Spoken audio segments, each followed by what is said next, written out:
So we will look environment and agriculture. How should you prepare environment and agriculture? What is the scope of environment and agriculture? What is the weightage? How it is important from the perspective of UPSC, as well as from the perspective of when you become the IS officer also. Okay? So now you can see कि environment है भाई, बहुत ही ऐसा boring subject है, ऐसा भी कोई subject रहता है कि UPSC में. Yes, there is a subject called environment, क्योंकि environment का इतना importance बढ़ रहा है ना दिन ब दिन कि उसका भी importance UPSC में बहुत ज़्यादा है. तो आप environment को भी consider करना पड़ेगा, क्योंकि ये importance जो है मैं आपको बताऊंगा स्लाइड बाय स्लाइड. हम उसको देखेंगे कि भाई हाँ, एक इंस्ट्रक्शन है आप सबको कि आप क्या करिए ना, आपके स्क्रीन पे लेफ्ट कॉर्नर पे, लेफ्ट डाउन कॉर्नर पे, सभी एंड्रॉइड मोबाइल में दिखेगा आपको. लेफ्ट डाउन कॉर्नर पे एक दो साइंस है, एक स्टार्ट वीडियो करके और म्यूट का. तो सब लोग अपनी तरफ से म्यूट कर दीजिए, ठीक है. बीच में कोई इंटरप्शन नहीं करेगा, ठीक है ना. और हाँ, क्योंकि ऐसे हो रहा है कि आप बीच में कुछ आवाज आती है तो बाकी लोग डिस्टर्ब हो जाते हैं, ठीक है ना. तो आप आपकी तरफ से भी बंद करिए और मैं सबको एक चांस दूंगा बोलने के लिए, क्योंकि ऐसा है कि ये अभी इसके पहले 3 सेशन हुए, सही है. तो 3 सेशन में आपको पता है कि वन वे कम्युनिकेशन हो गया, क्योंकि हमने आपको जो कुछ बातें बतानी थी बताई है, क्योंकि आपको इसकी इन्फॉर्मेशन नहीं थी. But this session will not be the one way session, okay. This will be the interaction session. तो मैं आपको बोलने के लिए चांस दूंगा. आपके जो भी क्वेरीज है रिगार्डिंग पहले 3 लेक्चर जो हुए उसके रिगार्डिंग होगी. अदरवाइज आपकी जो अंडरस्टैंडिंग अभी तक हुई नहीं है क्लियर एग्जाम के बारे में, उसके रिगार्डिंग भी. So feel free to ask the question, but disturb मत कीजिए, ठीक है ना. तो डिस्टर्ब मतलब इन द सेंस कुछ भी क्वेश्चन मत पूछिए रिगार्डिंग यूपीएससी या फिर प्रिपरेशन. वही क्वेश्चन पूछेंगे, एकदम पर्सनल क्वेश्चन पे मत जाइए, ठीक है. तो आप कोई भी क्वेश्चन पूछना ही आपको. ये सेशन कुछ ऐसे वन वे सेशन नहीं रहेगा. This will be the interactive session, समझ रहे हो. तो हाँ,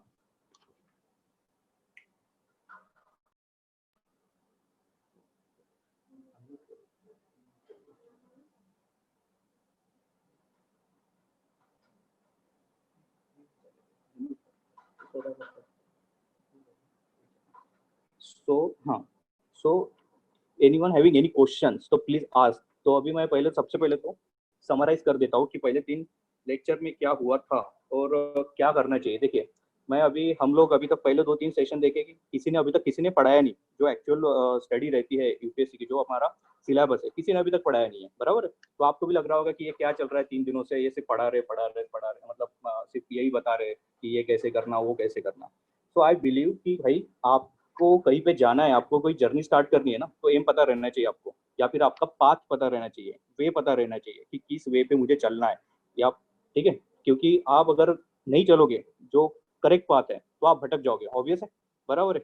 तो आपको करेक्ट पाथ में लाने के लिए या फिर आपको एक थोड़ा विजन देने के लिए, लाइट हाउस कुछ रहता है ना, लाइट हाउस जो अपने शिप्स वगैरह को थोड़ा डायरेक्शन देता है, तो उसी तरीके से आपका थोड़ा लाइट हाउस बनाने की कोशिश कर रहे हैं हम लोग कि भाई ये चीज़ें करनी पड़ती है सो दैट कि आप वो करोगे. क्योंकि अकॉर्डिंग टू माई एक्सपीरियंस और बिलीव मी, क्योंकि UPSC is not the examination of knowledge. सबसे पहले तो हाँ, ये वर्ड्स है, ये कुछ गोल्डन वर्ड्स है, ये अंडरलाइन कर दो, दिमाग में छाप दो. UPSC is not the examination of knowledge. जो आपका परसेप्शन है, जो आप वीडियोस वगैरह देखते हो ऑनलाइन यूट्यूब पे वगैरह वगैरह, UPSC is the mother of all examination, सबसे टफेस्ट एग्जामिनेशन है इंडिया की वगैरह वगैरह. तो ये जो है चीज़ें, तो ये दिमाग से निकाल दो सबसे पहले तो, क्योंकि ये सब कुछ चीज़ें क्या है ना, ये सिर्फ वीडियो वगैरह बनाने के लिए वैसे लोग बनाते हैं, पर otherwise UPSC is the examination which is achievable. Obvious है ना, कोई ना कोई इसमें टॉप कर रहा है, कोई ना कोई सिलेक्ट हो रहा है, तो इसका मतलब ये नहीं कि आप सिलेक्ट नहीं हो सकते हो. सिर्फ क्या होता है ना, हम गलत गलत गलत ऐसे कुछ तो दिमाग में चीज़ें ला लेते हैं अबाउट एग्जामिनेशन, तो आप उसी तरीके से उसका परसेप्शन क्रिएट करते हो. आपके दिमाग में उसी तरीके से आपके व्यूज तैयार होते हैं कि ये एग्जामिनेशन मुझसे निकलेगी नहीं, या फिर मेरे से होगा नहीं, पॉसिबल नहीं है, क्योंकि यूपीएससी की पढ़ाई करने के लिए इतना इतना पढ़ना पड़ता है. हाँ चलिए, तो वैभव कौन है? Vaibhav Kumre, any question? Hello, hello. हाँ, मैं एक बोल रहा हूँ कि ऐसा थोड़ा ना कुछ करिए मत. आपको अगर जेन्युइन क्वेश्चन है तो क्वेश्चन पूछिए, अदरवाइज हेलो. हाँ पूछिए. हाँ वो है, पूछो हाँ क्वेश्चन सर. पूछो. आप सर सॉरी, नेटवर्क का थोड़ा प्रॉब्लम है सर यहाँ. अच्छा, तो एक काम कीजिए, देखिए ये प्रॉब्लम आपकी तरफ से आई गेस, क्योंकि 2-3 दिनों से भी आपका कुछ तो अप डाउन हो रहा है ना नेटवर्क, तो थोड़ा जी नेटवर्क जी. एरिया में रहिए, ठीक है ना, क्योंकि बाकी लोगों को आवाज क्लियर जा रही है, अदरवाइज बाकी लोग भी कंप्लेंट करते, तो आप थोड़ा नेटवर्क एरिया में रहिए, आपको आवाज आ जाएगी, ठीक है ना। सर और मुझे एक फैक्ट सर, ये it is all about hard work और समटाइम हाँ, एक लक ये lucks also matter. I am coming to the point, ठीक है ना। तो देखो, ये अभी आप सबको क्लियर कर दूंगा मैं जो भी मैंने बोला ना कि अभी पहले दो, हाँ म्यूट कर दीजिए अपनी तरफ से, ठीक है वैभव। तो हाँ हाँ मैं जो बोल रहा हूँ, हाँ म्यूट कर दीजिए आपकी तरफ से। मैं अभी वही बोल रहा हूँ कि मैं सबसे पहले सब्जेक्ट पे जाऊंगा ही नहीं, क्योंकि सब्जेक्ट पे जाने में कुछ मतलब नहीं है, unless you don't know the path you will not going to reach anywhere, ठीक है ना।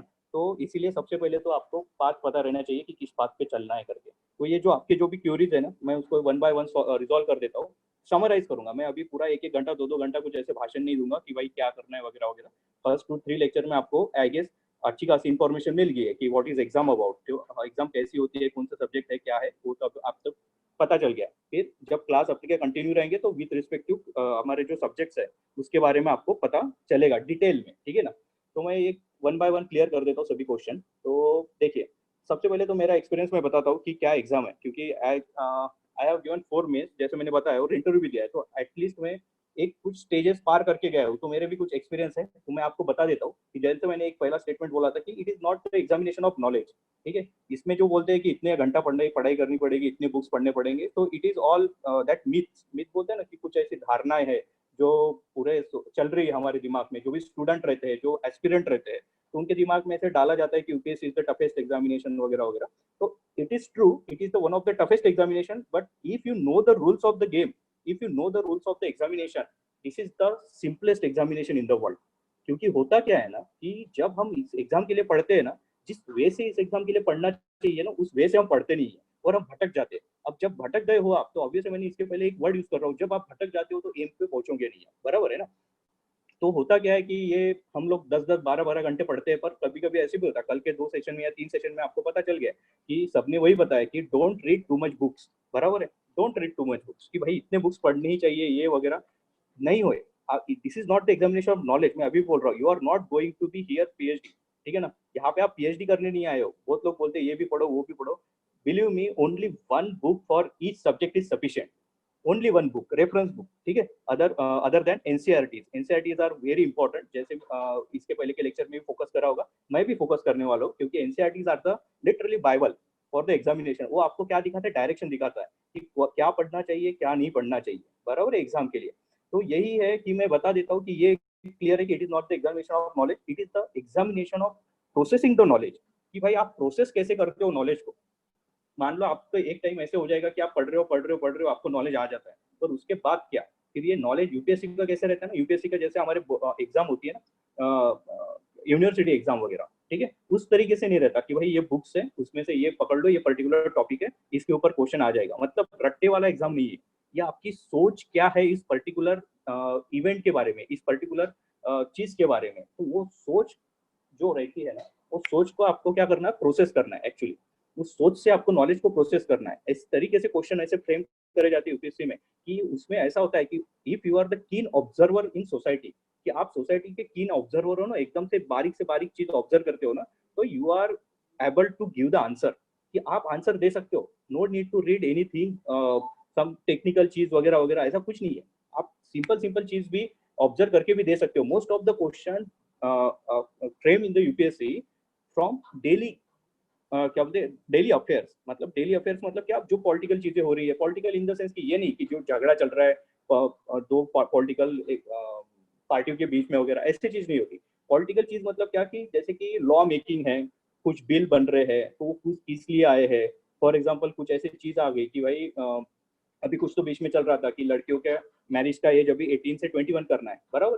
तो 18 से 21 क्यों करना चाहिए, तो ये इस तरीके से चीजें आपको ऑब्जर्व करनी चाहिए, क्योंकि देयर इज सम कॉज, ठीक है। क्योंकि हर चीज के लिए कॉज एंड इफेक्ट होता है, मतलब क्या, रीजन रहता है, और उसका कुछ ना कुछ इम्पैक्ट दिखता है आपको। Cause and effect, every and each and everything on the earth has cause and effect, ठीक है। उसके लिए रीजन है, ठीक है ना, हर चीज के लिए।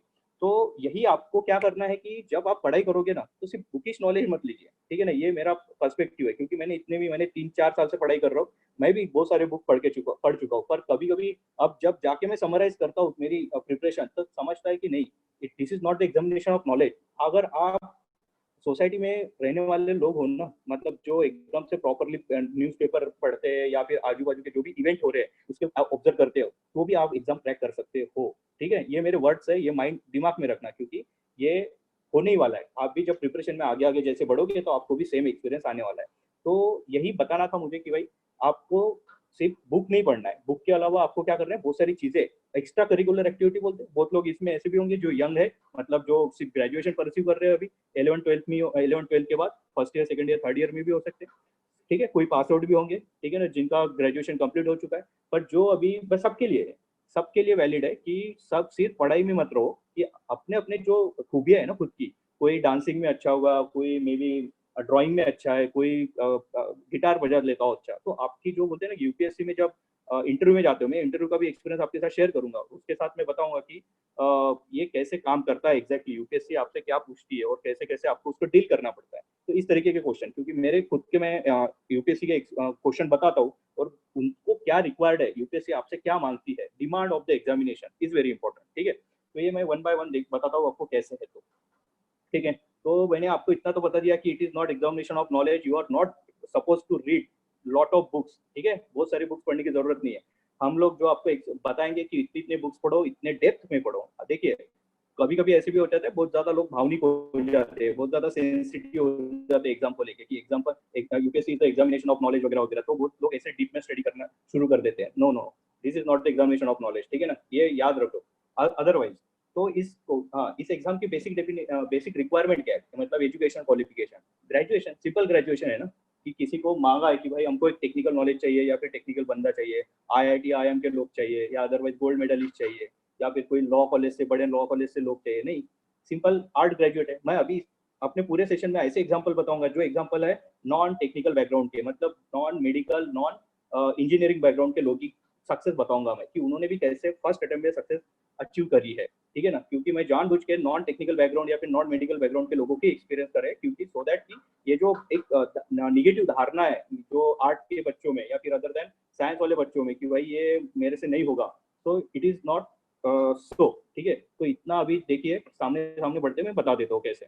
सबसे पहले मैं एक बता देता हूँ कि आपको अगर एग्जाम निकाल लिया ना, तो कौन सी 3 चीजें करनी पड़ेगी, वो करनी है आपको, किसी भी हालत में करनी है। अगर ये आपने निग्लेक्ट करी है तो भी आपका preparation may be, you may crack the examination but not in a first attempt, you will crack it within 3 4 attempt चल रहे ऐसा हो सकता है आपके साथ। तो ये नहीं होना चाहिए। मैं भी चाहता हूँ कि आप भी फर्स्ट ही अटेम्प्ट में निकाले और यंगेस्ट आईपीएस आईएएस ऑफिसर बने पूरे इंडिया में। ठीक है, जैसे आप सुनते हो कि भाई टीना दाबी का नाम सुना होगा, टीना दाबी मैम है जो at the age of 22 IAS है, रैंक 1, ऑल इंडिया रैंक 1 बनी है। तो मैं भी चाहता हूँ आप में से बहुत लोग होंगे ऐसे कि जो अभी ग्रेजुएशन कर रहे हैं, आफ्टर ग्रेजुएशन, और ग्रेजुएशन भी हो चुके होंगे, तो 1 साल में बनने चाहिए, तो उससे ज़्यादा बड़ी खुशी नहीं होगी। मैं समझूंगा कि मेरा जो गाइडेंस है वो काम आ गया। ठीक है ना, तो सबसे पहले देखिए कि अभी तक सब लोगों ने बोला कि ये करो वो करो, मैं बताता हूँ कि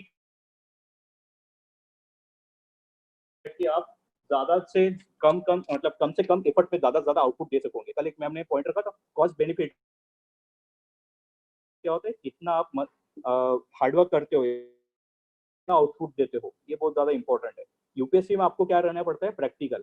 ठीक है, अभिलाष सर ने बोला था कि प्रैक्टिकल वे आपका होना चाहिए, प्रैक्टिकल अप्रोच होना चाहिए, कि इसको आप बहुत ही ज्यादा मन पे मत लो एग्जाम को, कि नहीं ये एग्जाम ऐसी रहती है वैसी रहती है। ठीक है ना, तो ये एग्जाम को प्रैक्टिकल अप्रोच देखो। प्रैक्टिकल अप्रोच इज व्हाट, कि आपका मेरिट लग रहा है मेंस के मार्क्स के ऊपर। मेंस है, सर ने समझा के दिया, हर्षदीप सर ने पहले लेक्चर में, कि मेंस में कितना वेटेज वगैरह रहता है, तो मेंस के स्कोर के हिसाब से आपका लगता है कट ऑफ, मतलब मेंस में अगर मान लो इंटरव्यू के मार्क्स जोड़ दिए तो उससे लगता है तुम्हारा कट ऑफ। तो आपको क्या पता इसमें क्या है, कि आपके रिटर्न के मार्क्स जो है वो मेंस के है, बराबर है।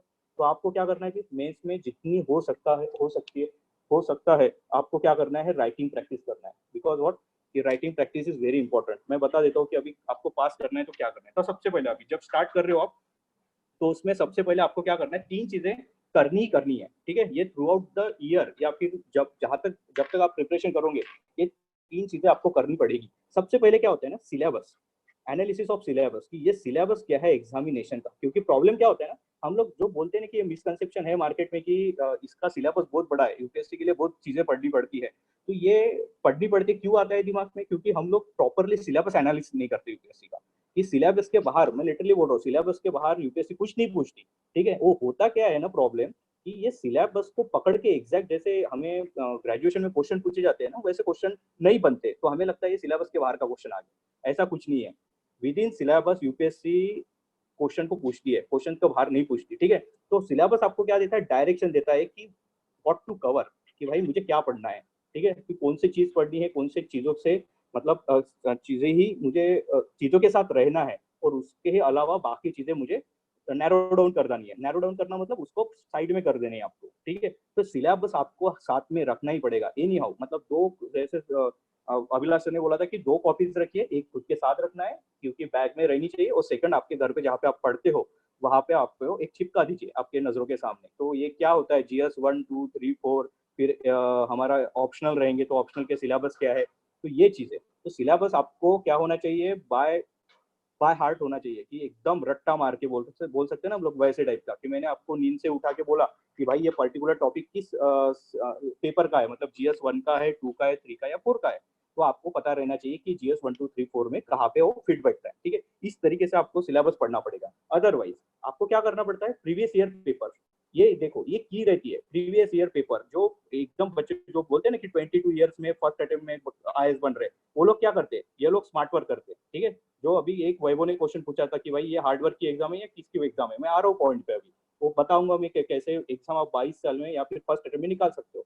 तो आपको क्या करना है ना, प्रीवियस ईयर पेपर को बहुत ज्यादा ऑब्जर्व करना है या फिर एनालिसिस करना है कि ये पेपर के क्वेश्चन कैसे बन रहे हैं, कि क्वेश्चन कैसे बनता है, या फिर उसको रिक्वायर्ड क्या है, फिर यूपीएससी क्या डिमांड करता है आपसे कि कैसा आंसर लिखे, या फिर आपकी पर्सनैलिटी कैसे शो कर सकते हो उस क्वेश्चन से।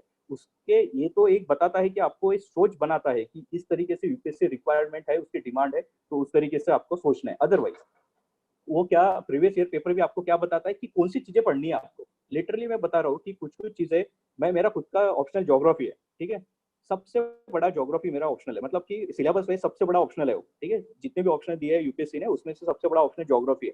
बट लिटरली मैं बता रहा हूँ कि यस, मैं 50% सिलेबस जितना मैंने नैरो डाउन करा है, जितना मेरा एनालिसिस हो गया है, तो अभी मैंने उसको 50% पे लाया हुआ है, और 50% के हिसाब से ही तुम्हारे मार्क किसी भी सब्जेक्ट में बोल रहा हूँ मैं, 50% टॉपिक भी पढ़ लिए ना आपने, तो भी आपके mark one of the top रह सकते हैं, ठीक है, वन ऑफ द टॉप। पर ये करने के लिए क्या कहना पड़ेगा, 50% नैरो डाउन करने के लिए क्या करना पड़ेगा, आपको प्रीवियस ईयर पेपर देखने पड़ते हैं कि किस टॉपिक से क्वेश्चन पढ़ रहे हो और किस तरीके से पढ़ रहे हैं, और मुझे इसका आंसर मैं कैसे दे सकता हूँ या दे सकती हूँ, ठीक है ना। तो इसीलिए प्रीवियस ईयर क्वेश्चन पेपर को आपको बहुत ही ज्यादा एनालिसिस करना पड़ेगा, करना ही पड़ेगा ये हर बार। मतलब मान लो आप हिस्ट्री पढ़ने बैठ गए अभी, ठीक है, अभी आपको पढ़ना है हिस्ट्री, तो हिस्ट्री के एटलीस्ट पहले एक बार सबसे पहले क्या करना है, एक वर्ड पढ़ने के पहले भी, किसी भी बुक से एक वर्ड पढ़ने के पहले ही आपको उस हिस्ट्री टॉपिक के ऊपर जो जो क्वेश्चन आ चुके हैं अभी तक प्री में एज वेल एज मेंस में, वो एक बार देख ही लेने हैं। तो होता क्या है ना, इससे क्या होता है, इफेक्टिव स्टडी होती है आपकी। इफेक्टिव स्टडी मतलब क्या, कि आपको पता है कि इस पर्टिकुलर टॉपिक के ऊपर यूपीएससी हर 2-3 साल में एक बार क्वेश्चन पूछ रही है, तो आप क्या करोगे, उस पर्टिकुलर टॉपिक को अच्छे से पढ़ाई करोगे। अदरवाइज होता क्या है ना, थ्रू आउट द जो बुक है, हम लोग क्या करते हैं, किसी को इंपॉर्टेंस देते नहीं है पर्टिकुलर टॉपिक के ऊपर, जनरलाइज वे में बुक पढ़ते रहते हैं। तो होता क्या है कि कुछ भी हमको याद नहीं रहता, या फिर कुछ भी ऐसे चीज जो जिस तरीके से यूपीएससी पूछती है उस तरीके से हम लोग उसके ऊपर सोचते नहीं है, हम सिर्फ पढ़ते रहते हैं। हम लोग बुक खत्म कर देते हैं, और जब पीछे में जाते हैं तो हमको समझते अरे मैं तो सब कुछ भूल गया या भूल गई, ठीक है ना। ये होता ही है यूपीएससी में, ऐसा होता है कि तो कभी कभी ऐसे लगेगा आपको कि इतना बड़ा सिलेबस है, मुझे कुछ याद नहीं रह रहा है वगैरह वगैरह। तो ये याद सब कुछ नहीं रहेगा। मैं अभी बता देता हूँ, जब मैं एग्जाम के लिए बैठता हूँ हर बार, अभी तक जब तक मैंने जितनी इतनी मेंस दी है ना, मुझे एक भी चीज याद नहीं थी।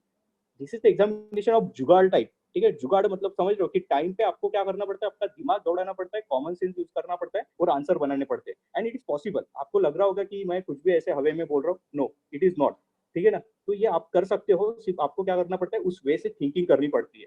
तो ये होगा, सिर्फ क्या है, सब इसके लिए पहला पहला स्टेप डालना पड़ता है, वो चीज करनी पड़ती है, तब जाके आपको समझेगा कि ये होता है नहीं होता, एक्सपीरियंस करना पड़ता है खुद होके। तीसरी चीज है न्यूज़पेपर। देखो ये सबसे बोरिंग चीज लगती है हर एक को, हर एस्पिरेंट को लगता है, पर मैं बोल रहा हूँ कि न्यूज़पेपर इज वेरी इंपॉर्टेंट। क्योंकि कैसे है ना कि यूपीएससी, मैंने इसको पहले बोला जाता कि what is the requirement of UPSC, just like UPSC. UPSC कौन डिमांड करता है किस बंदे को लेना चाहती है, या फिर किस इंसान को लेना चाहती है, पता है क्या किसको? यूपीएससी किसको लेना चाहती है, सिर्फ ऐसा कोई एस्पिरेंट, ऐसा कोई कोई पर्सन चीज जो सोसाइटी में रह रहा है और सोसाइटी की सब चीजें ऑब्जर्व कर रहा है, कीनली ऑब्जर्व कर रहा है, और उसके बाद उसके ऊपर वो अपना ओपिनियन बना रहा है, अपना प्रोसेसिंग कर रहा है नॉलेज, और उसका कॉमन सेंस से वो आंसर लिख रहा है, बराबर है। तो ये कॉमन सेंस की जो आजू बाजू की चीजें कहाँ से ऑब्जर्व होगी आपसे, आपको न्यूज़पेपर से। न्यूज़पेपर आपको क्या देगा, जो भी आपकी सराउंडिंग की चीजें हो रही है, जो भी करंट अफेयर्स है, वो सब कुछ का नॉलेज कौन देगा, तुम्हें न्यूज़पेपर देगा। और बिलीव मी कि ये न्यूज़पेपर जो रहते हैं ना, वही कभी कभी आपके क्वेश्चन क्या आ सकते हैं इस बार एग्जाम में, उसका प्रेडिक्शन बताते हैं कि क्या क्या इशू चल रहे हैं और कौन से इशूज इंपॉर्टेंट है इस साल में, एक साल में, या फिर जितना भी करंट अफेयर यूपीएससी पूछ सकती है।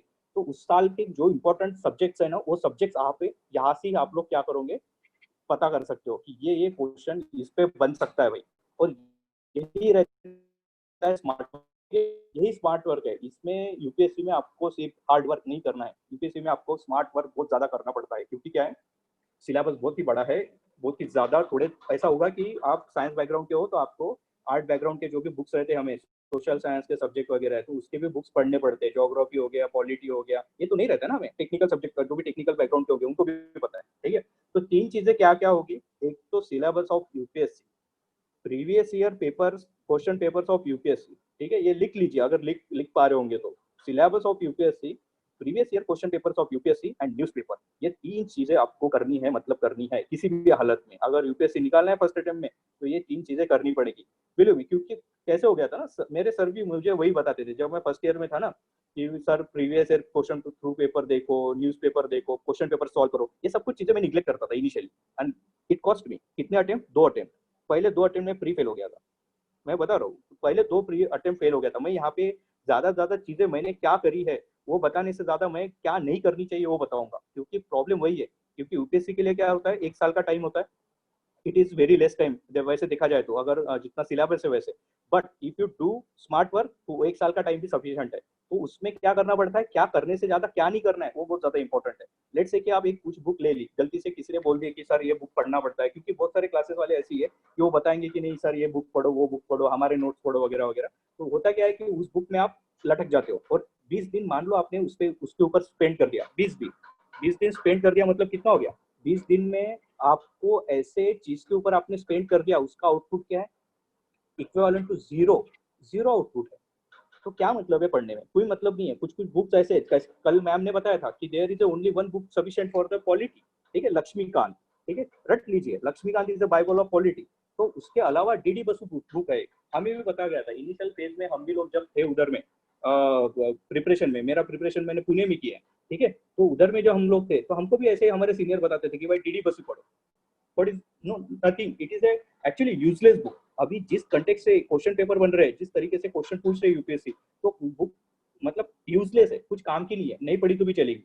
सिर्फ आपके लक्ष्मीकांत पढ़ो और न्यूज़पेपर पढ़ो, आप मैक्सिमम 20 के 20 क्वेश्चन आप सॉल्व कर सकते हो, ठीक है, लिख सकते हो मेंस। तो ये चीजें नहीं होनी चाहिए। तो तीन चीजें देखो कि इसमें एक ही करो कि आपको कौन सी चीजें नहीं करनी है, उसके ऊपर बहुत ज्यादा फोकस करना है, ठीक है। ये गलतियां मत करना हमने जो करी है, तो यही बताने का मेरा तात्पर्य वही है कि भाई मत करो। तो वही है मेरा, ये तीन चीजें करनी है, अदरवाइज बाकी चीजें तो सर ने आप एक्सप्लेन कर दी है कि क्या करना पड़ता है क्या नहीं करना पड़ता है। देखो टाइम के साथ आपको नॉलेज मिलेगा, आप अभी नॉलेज नहीं है, आपके पास जीरो नॉलेज है, जो एग्जाम का नॉलेज बोलते हैं हम लोग की, जो बेसिक नॉलेज होना चाहिए, बुकिश नॉलेज जो बोलते हैं, वो नॉलेज अभी तक नहीं है आपके पास। तो ऑब्वियस है वो टाइम के साथ आएगा, उसका आप टेंशन मत लियो लो कि आप होगा क्लास में लगाते हो क्लास से आएगा, खुद पढ़ते हो तो खुद से भी आएगा, कुछ ऐसा मतलब नहीं है, ठीक है ना, कहीं से भी आ सकता है वो knowledge. But what is important, view point. View point मतलब क्या, कि कैसे पढ़ना है, क्या पढ़ना है, वो डेटा कैसे प्रोसेस करना है, ये आपको खुद से होके ही मतलब डेवलप करना पड़ता है। ये कोई क्लास में पढ़ाया नहीं जा सकता, ठीक है। वो क्लास में क्या करेंगे, आपको सिर्फ डायरेक्शन देंगे कि कैसे पढ़ना है क्या पढ़ना है, अदरवाइज इसके ऊपर आपको सोचना बहुत पड़ता है खुद होके, और उससे ही आपकी पर्सनैलिटी डेवलप होती है। यूनिक पर्सनैलिटी जिसे बोलते हैं ना, वो वाली, ठीक है। इसका मतलब ऐसे नहीं कि लास्ट ईयर कौन फर्स्ट आया था, कुछ कटर, कुछ कटेरिया नाम, सॉरी कुछ नहीं, some I guess I forget the name, पर कटारिया उसका सरनेम है, फर्स्ट रैंकर है आईआईटीएन, ठीक है। तो उन्होंने क्या किया है, फर्स्ट अटेम्प्ट में ही निकल गया, ठीक है ना, जॉब कर रहे थे, आ गए फर्स्ट अटेम्प्ट में हो गया। तो देखिए उनको ब्लाइंडली फॉलो कभी नहीं करना, क्योंकि क्या है कि वो उनका एक कुछ स्टाइल है, उनका एक कुछ अंडरस्टैंडिंग है, उनकी स्ट्रेटेजी आपको काम नहीं कर सकती है। तो you have to develop your own style, कि भाई आपकी खुद की स्ट्रेटेजी आपको डेवलप ही करनी पड़ेगी। ऐसा नहीं कि भाई टीना दाबी मैम फर्स्ट आई तो मैं उसके नोट पढ़ के हो जाता हूँ। और ये जो रहता है ना कि थोड़ा स्पून फीडिंग वाला नेचर, स्पून फीडिंग मतलब समझते हो आप कि मुझे सब परोस के चाहिए, थाली में परोस के चाहिए सब कुछ, तो ये ऐसा नेचर नहीं हो सकता। इसमें आपको हार्डवर्क करना ही पड़ेगा, ठीक है। हार्डवर्क तो करना ही है, एनी हाउ हार्डवर्क करना है, इधर में कोई शॉर्टकट नहीं है, ठीक है। शॉर्टकट शॉर्टकट क्या करता है आपको, मैं बोल रहा हूँ कि आपको डेड एंड पे लेके जाता है शॉर्टकट, ठीक है। शॉर्टकट यहाँ पे है ही नहीं यूपीएससी में, आपको हार्डवर्क करना ही पड़ेगा। तो देखिए कि ये हो गया मेरा, जो कुछ मैंने एक्सपीरियंस करा था अभी तक एग्जाम में, जो गलतियां करी थी मैंने, जो चीजें नहीं करी है कि सिलेबस में हाथ में नहीं रखना, सिलेबस को लास्ट ईयर के पेपर जो प्रीवियस ईयर पेपर है उसे ऑब्जर्व नहीं करना, उसको एनालिसिस नहीं करना और न्यूज पेपर पढ़ना, ये तीन चीजें मैंने इनिशियल तो जो मेरे अटेम्प्ट थे उसमें करी नहीं थी, इसीलिए मेरे प्री नहीं निकली। तो ये चीजें आपको करनी है, तीन चीजें। फिर उसके अलावा तुम्हारा प्रीलिम है, तो प्रीलिम का देखो हर एक का नेचर अलग अलग है, प्रीलिम मेंस इंटरव्यू तीनों के लिए कुछ अलग अलग आपका डील करती है यूपीएससी। फॉर एग्जांपल प्रीलिम क्या है, प्रीलिम एग्जाम तो नॉलेज की है, पर यहाँ पे आपको ऑब्जेक्टिविटी बहुत ज्यादा इंपॉर्टेंट है। ऑब्जेक्टिविटी मतलब क्या होता है कि वहाँ के क्वेश्चन भी वैसे ही फ्रेम किए जाते हैं कि मतलब मान लो कि एक क्वेश्चन दिया है कि which of the following are which of the, मतलब मैं सिंपल एकदम से रफ एकदम रॉ एग्जांपल लेता हूँ आपका, what is the capital of India, तो चार चीजें दी गई है वहाँ पे, मुंबई, दिल्ली, चेन्नई, कोलकाता, तो आपको उसमें से एक चूज करना है। तो दिस इज प्रीलिम, कि भाई ये प्रीलिम है कि उसमें ऑब्जेक्टिव टाइप क्वेश्चन है, नीचे दिए गए चार ऑप्शन में से एक सही रहेगा।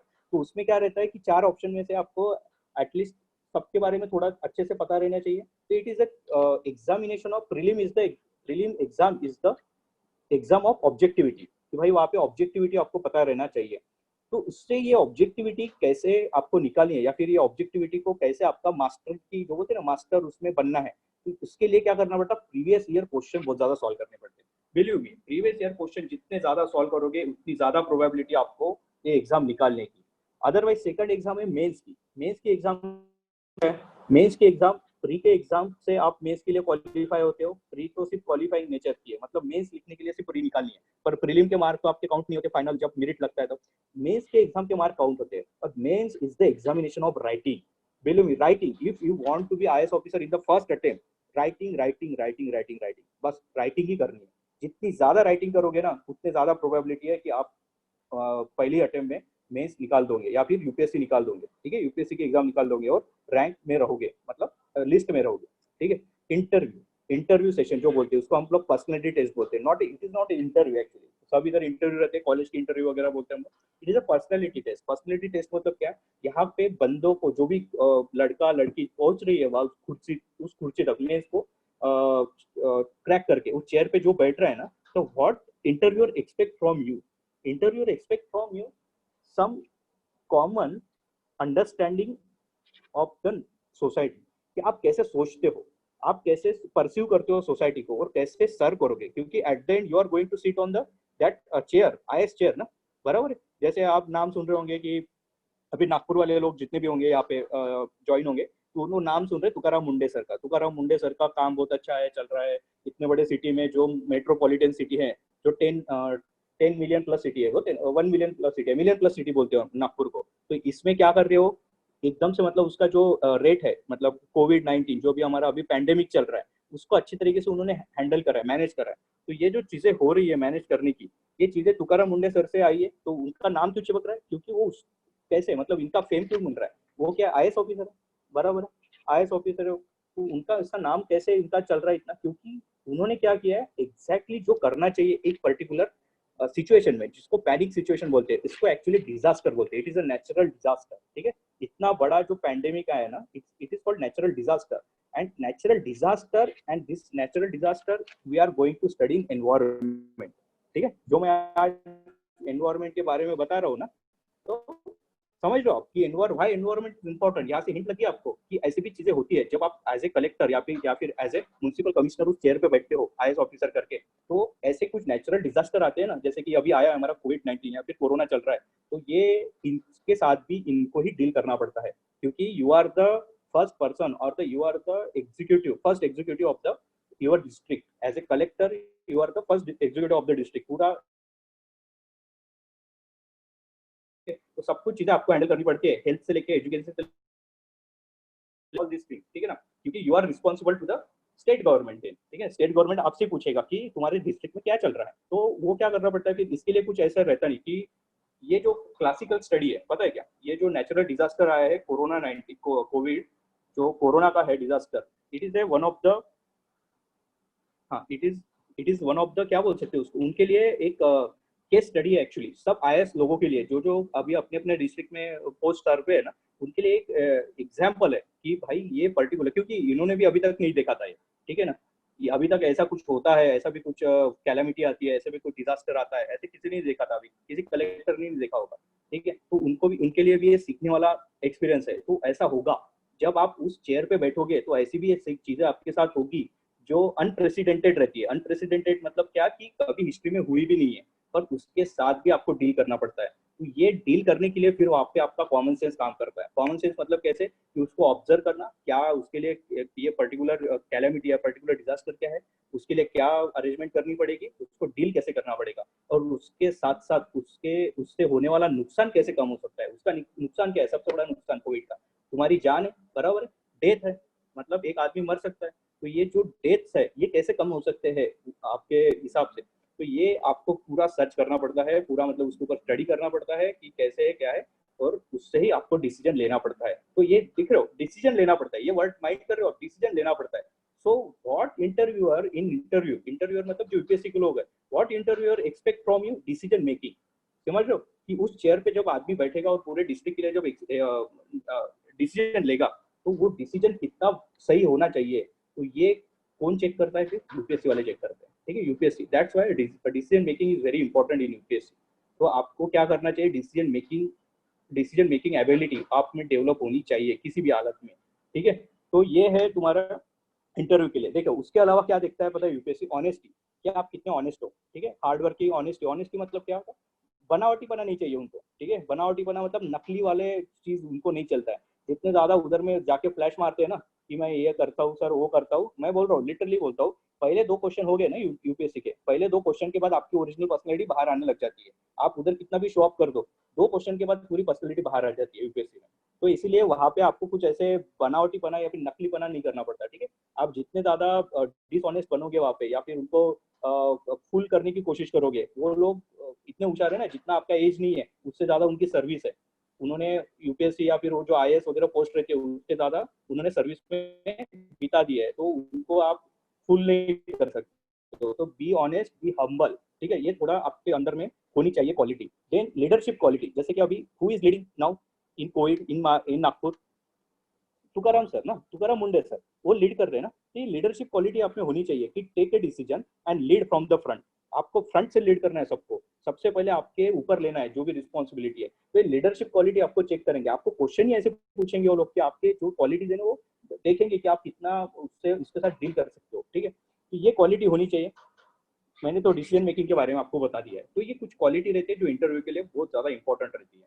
तो this is what I feel about the examination, कि प्रीलिम को आपको क्या ऑब्जेक्टिविटी के साथ देखना है, मेंस को आपको उसके साथ थिंकिंग कर, मतलब आपकी थॉट प्रोसेस जितनी ज्यादा तगड़ी रहेगी, जितना ज्यादा थॉट प्रोसेस आपकी स्ट्रांग रहेगी, उतना ही ज्यादा आपको क्या करना, उसका फायदा होगा राइटिंग में, और उतना ही ज्यादा अच्छे से मार्क मिलेंगे आपको, ठीक है। क्योंकि उसमें ऐसे भी होता है कभी कभी आपको लाइव एग्जाम्पल दिखने पड़ते हैं कि यहाँ पे मैंने ये ऑब्जर्व किया, तो ये ऐसी ऐसी चीज इसके ऊपर ऐसी हो सकती है या हो सकती है, ठीक है। आपको एग्जाम में कभी कभी एग्जाम्पल भी देने पड़ते हैं।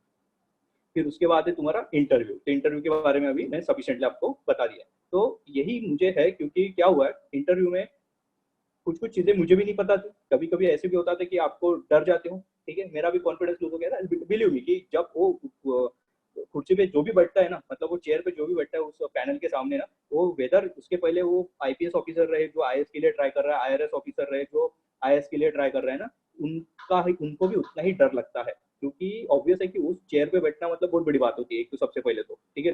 धौलपुर हाउस जिसे हम बोलते हैं, धौलपुर हाउस जो उसका यूपीएससी भवन को नाम दिया गया है, तो उसे अंदर में एंट्री करना भी बहुत बड़ी बात होती है। पर वही है कि वो एंट्री करने के बाद उसको कन्वर्ट भी होनी चाहिए आपके पोस्ट में, या फिर वो लिस्ट में आपका नाम आना चाहिए। तो उसके लिए आपको प्रीलिम मेंस इंटरव्यू की इंटीग्रेटेड ऐसी पढ़ाई करनी पड़ती है, ठीक है। तो ये आपको करना ही पड़ेगा। तो सबसे पहले तो इसका मतलब क्या है कि हाँ, और एक बात बता देता हूँ इंटरव्यू के बारे में, कि interview is not the process of only preparation of 1 month, ठीक है ना, कि 1 महीने में मैं प्रिपरेशन कर देता हूँ और इंटरव्यू मेरा बन जाएगा, ऐसा नहीं होता। इंटरव्यू क्या है तुम्हारा, पर्सनैलिटी शो करता है ना, तो what you are now, this is your preparation of interview. मतलब क्या होता है कि जब आप यूपीएससी की तैयारी करते हो ना, तो आपकी इंटरव्यू की प्रिपरेशन वहीं से स्टार्ट हो जाती है, समझ रहे हो। आपको लगता होगा मैं पहले प्रीलिम करूंगा, फिर मेंस करूंगा, फिर इंटरव्यू के लिए तैयार करूंगा, ऐसे नहीं होता। आपको अभी से आपकी पर्सनैलिटी वैसे ग्रूम करनी पड़ती है। ग्रूम करनी पड़ती है मतलब बनना पड़ता है। ये जो honesty, leadership quality, then decision making ability, जो भी कुछ मैं यहाँ पे वर्ड ऐसे यूज कर रहा हूँ ना, ये सब चीजें आपको अभी से ही वो अपने आप में डालने पड़ते हैं, तब जाके आपको इंटरव्यू की तैयारी होती है। तो मैं बोला कि वहां पे कैसे होता है ना, एक दो क्वेश्चन आने के बाद तो पूरा अपना जीवन याद आता है पीछे वाला कि क्या है करके। यूपीएससी जैसे वो मेंबर है ना, क्वेश्चन पूछते हैं ना, पूरा वाला पूरा फ्लैशबैक में चले जाते हो आप कि मैंने अभी तक क्या किया था करके। या ऐसे 2-1 महीने का पढ़ाई करके उधर में क्वेश्चन ही नहीं दे सकते, उसके आंसर ही नहीं दे सकते क्वेश्चन के वहां पे। तो वही है आप लग रहा होगा कि it is the process of like prelim mains interview, but the actual the flow of examination is like interview पहले पढ़ाई करो, इंटरव्यू का आपको साथ साथ में आपकी पर्सनैलिटी बनानी पड़ती है, उसके साथ साथ मेंस की पहले प्रिपरेशन करनी पड़ती है, और जब प्रीलिम आती है तो उसके पहले पहले आपको 3-4 महीने पहले प्रीलिम की एग्जाम की प्रिपरेशन करनी पड़ती है। तो ये रिवर्स ऑर्डर में आपको तैयारी करनी पड़ती है, ठीक है। तो ये था इन जनरल थोड़ा मेरा जो भी अभी तक का एक्सपीरियंस रहा है मेरे प्रिपरेशन में, आपको बता दिया है। तो आपने वहाँ पे गलतियाँ नहीं करनी है जहाँ जहाँ पे हमने करी है, ठीक है। सो सबसे पहले अभी एक क्वेश्चन था वैभव का, ठीक है, कि ये एग्जाम हार्डवर्क की है या फिर लक भी चलता है। भाई देखो, लक फेवर्स द ब्रेव, ठीक है। जो ब्रेव रहता है या फिर जो एकदम हार्डवर्क करता है ना, मैं यहाँ पे बोलूंगा लक फेवर्स द हार्डवर्कर। जो हार्डवर्क करेगा ना उसके साथ ही लक चलता है, ठीक है वैभव, ठीक है, सुन रहे हो ना आप? तो उसको स्पेसिफिकली उसको बोल रहा हूँ कि जो हार्डवर्क यस करेगा ना सर। उसके साथ लक भी कन्वर्ट उतना ही होता है। तो ऐसे मत समझो कि हार्डवर्क है सिर्फ लक के साथ मेरे तुक्केबाजी में एग्जाम निकल जाएगी, ठीक है। हेलो। तुक्केबाजी में कभी एग्जाम नहीं निकलेगी, आपको हार्डवर्क करना ही पड़ेगा। तो मैं ये बता देता हूँ कि it is the if you do hard work, dedicated hard work, you will get the rank, ठीक है। समझ लो कि मैं मेरा स्टेटमेंट माइंड करो कि आप हार्डवर्क करते हो ना, तो you will get the rank. But वो रैंक इतना सफिशिएंट नहीं होगा कि आपको आईएएस देगा, क्योंकि आईएएस जो बनते हैं उनके रैंक पहले 100 में रहते हैं, 100 within 100, all India rank 100, ठीक है, जो पहले हार्डवर्क करते हो। But if you want to, हाँ, if you want to be IAS officer in very first attempt, you have to do hard work plus smart work.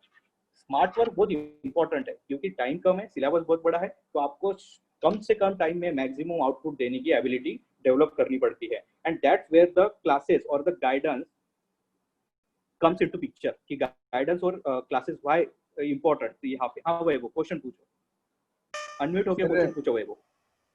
Sir आपने जैसे बोला कि you have reached to interview, you have hmm given interview, so hmm hmm. what questions you were asked there? अरे देखो यहाँ Is पे there देखिए any कि ये पर्सन, hypothetical हाँ questions, हाँ hypothetical questions related to any हाँ, मुझे तो environmental situation? हाइपोथेटिकल नहीं, मुझे तो हाँ सुनिए, मुझे अभी देखो मैं हर एक का एक्सपीरियंस अलग रहेगा। मैं अभी मेरे क्वेश्चन पूछे तो इसका मतलब आपको भी सेम क्वेश्चन पूछेंगे ऐसे नहीं है। लिटरली आपका सेम बैकग्राउंड रहेगा, मतलब कि सेम सेम बैकग्राउंड रहेगा। मतलब कि लेट्स से कि तू आपने भी इंजीनियरिंग करी है, मैंने भी इंजीनियरिंग करी है, मैं भी एक ही शहर से हूँ, आप भी एक ही शहर से हो, तो आप भी एक ही कॉलेज से पढ़ो, सब कुछ सेम भी होगा ना, तो भी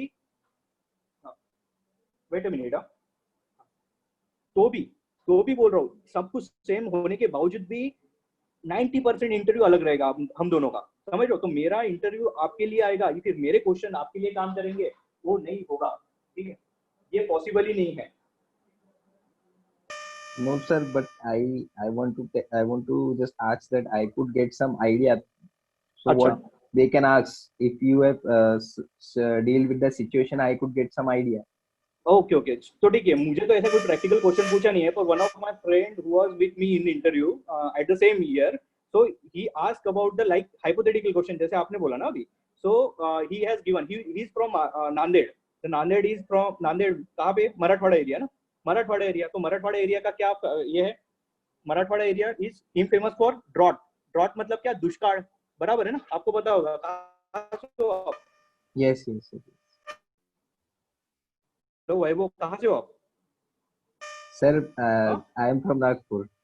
अच्छा, I'm नागपुर from से हो ना, Nagpur. तो आपको मराठवाड़ा के बारे में पता ही होगा अच्छा खासा, बराबर है, ठीक है। तो जी। मराठवाड़ा इनफेमस है, वहाँ पे दुष्काल है, मतलब पूरे भारत में फेमस है हमारे सुसाइड हाँ. वगैरह के लिए या फिर ड्रॉट के लिए। तो what Yes. Question asked by the interviewer to him is कि if you become the DM of your district, for example DM मतलब होता है district magistrate, equivalent to collector ही है वो, डिस्ट्रिक्ट मैजिस्ट्रेट Yes. अलग नाम है, ठीक है, यूपी में उसको डिस्ट्रिक्ट मैजिस्ट्रेट कहा जाता है पर कलेक्टर ही है।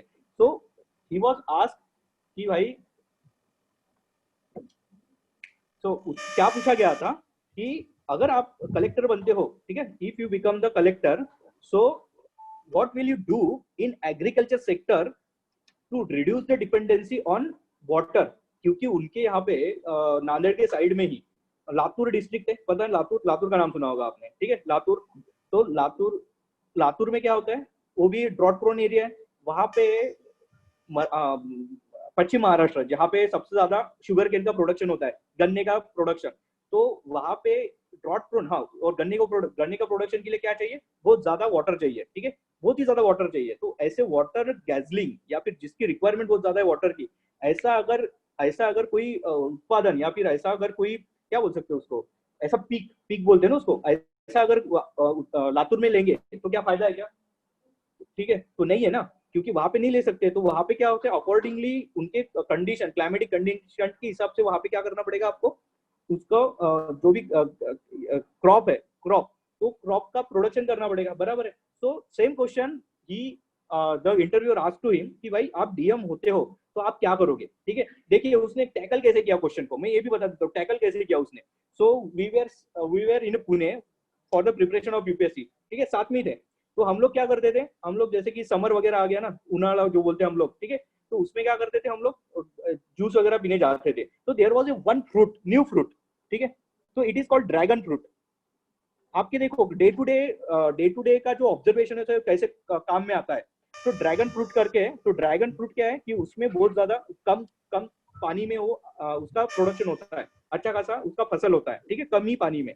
तो ही हैज गिवन द आंसर कि, और वो क्या है, रेम्यूनरेटिव भी बहुत ज्यादा है कि आप जितना ज्यादा बेचोगे, मतलब महंगा उतना ज्यादा है कि अगर आप उसकी खेती करते हो तो आपको बहुत उसका आउटपुट मिलेगा, सिंपल बात है, बराबर है। तो ही सजेस्टेड कि फार्मर ने क्या करना चाहिए, तो ही सजेस्टेड कि भाई उसने जो शुगर केन है उससे दूर जाना चाहिए, कि उन्होंने शुगर केन का प्रोडक्शन नहीं करना चाहिए क्योंकि उधर पानी नहीं है। बट फिर उसके ऑब्वियस है, वो तो फार्मर है, तो वो क्या करेगा फिर अगर शुगर केन का प्रोडक्शन नहीं करेगा तो he given the information about the dragon fruit की, वो ड्रैगन फ्रूट के बारे में, ड्रैगन फ्रूट की भी खेती कर सकते उधर के लोग। तो ड्रैगन फ्रूट तो कम से कम पानी में ही बन जाता है, उसकी फसल आती है। तो समझ लो कि ये डे टू डे ऑब्जर्वेशन है। उसने क्या किया था, हम गए थे कहाँ पे, जूस पीने, वहां पे उसने ड्रैगन फ्रूट देखा, वहां का उसका पूरा देखा कि ड्रैगन फ्रूट किस एरिया में आता है अच्छी खासा, और उसने देखा कि वो जो ड्रॉट प्रोन एरिया रहता है, दुष्काली एरिया, वहां पे भी अच्छे खासा आ सकता है। तो उसने उसका ही ऑब्जर्वेशन वहां पे चिपका दिया। तो इतना अप्रिशिएट हो गया उसका आंसर कि he got one of the top mark in interview, ठीक है।